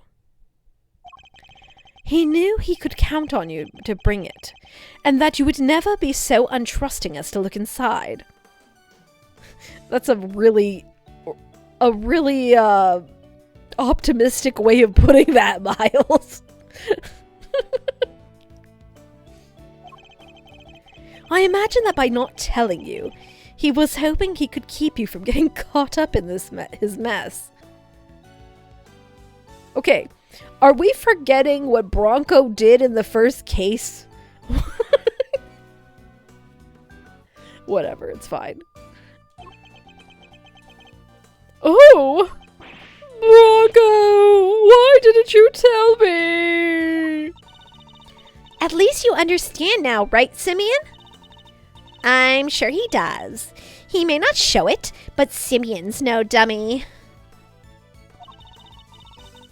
A good night's sleep, and he'll be completely over this whole thing by tomorrow. That's not as complimentary as you think it is. I'll try. I have to. For Bronco, I have to show him I can become the best animal trainer out there. That's the spirit.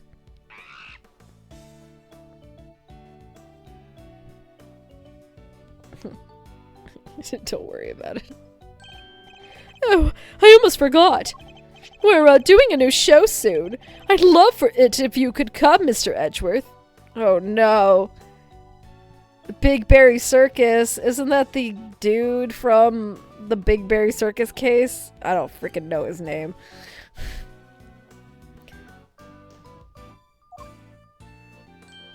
Yeah, there we go. I'll be joining Regina on the stage for this one. That's right. The Big Berry Circus is the biggest, most fun, most fabulous event in town. You'll have oodles of fun. Sounds great, doesn't it, Mr. Edgeworth? Come on, we have to go. No, we don't. We don't have to go. Well, I'll think about it. No, don't do it. All right, Simeon, we got some training to do. I think it's time you and Regent got acquainted. What? Regent the tiger? No way. I can't. No. Oh, you'll be fine, silly. You'll never meet a nicer kitty cat. I can't. I can't. Maximilian Galactica. What a name. Please, Regina, anything but that. Please.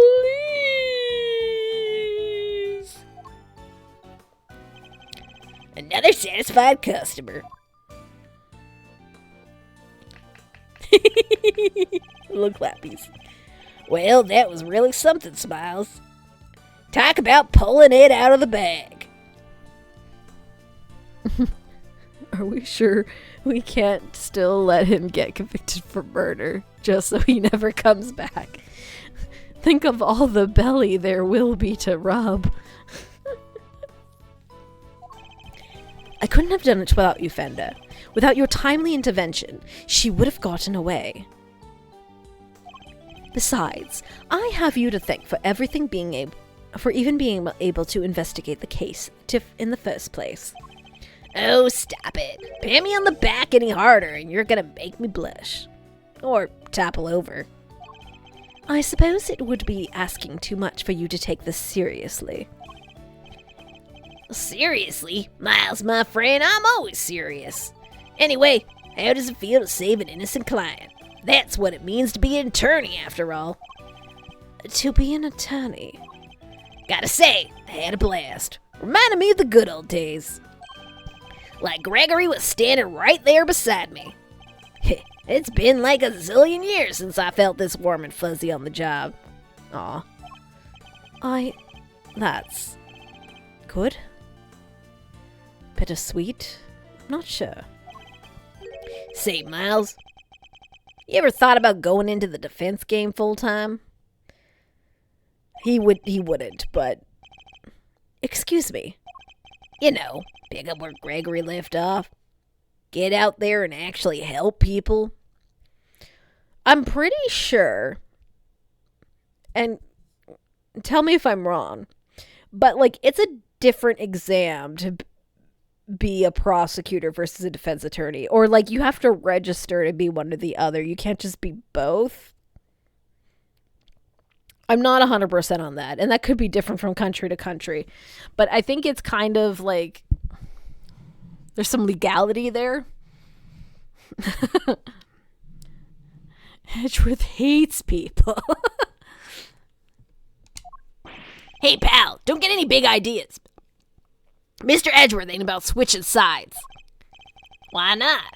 Come over to the light sides. Come over to the light sides. All the rage. Everybody's doing it these days. Come choose a detective. There's no due process in any hiring process, let alone legal ones. Very fair. Also, Fender, Edgeworth needs to, like, argue in court with his boyfriend. That's how they, that's their foreplay, so he can't be on the same side. Come on, Mr. Fender. You know it's not about that. Chill, team, chill. Don't get twisted. I was just asking a perfectly innocent question. No, you weren't. Heck, you were. Hey, look. Looks like you got yourself a mean defense team there yourself, Miles. Fender, I am a prosecutor. Yep, and I'm an attorney. You could be one, too. I'm serious.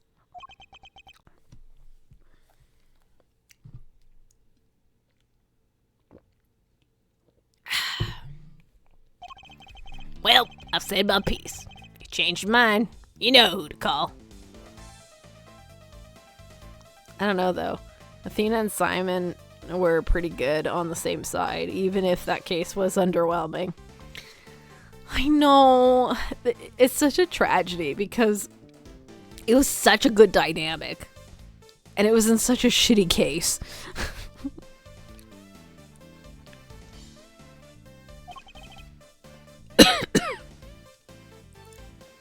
I'll be waiting. Bye, Eddie. We'll see you later, I'm sure. I miss you already. Follow in my father's footsteps. That was the original goal, wasn't it, Edgeworth? I'm pretty sure in, like, the flashback scene, he's talking about wanting to be a defense attorney. And obviously that changed. That's the whole reason why Phoenix was so confused. Could I really do such a thing? No, there's the flashback in question. I'm gonna become a defense attorney, just like my dad. An attorney, like my father. Me.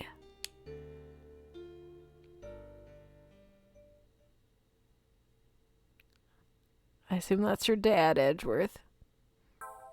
The end. We beat all the game. Oh my god, this case. I don't want to say it was that long. I think it's just because it was split up through so many streams. But we have finally finished the second case of this game. Obviously, we aren't continuing anymore tonight. That's a perfect place to end. So next time we can go fresh into Turnabout Legacy.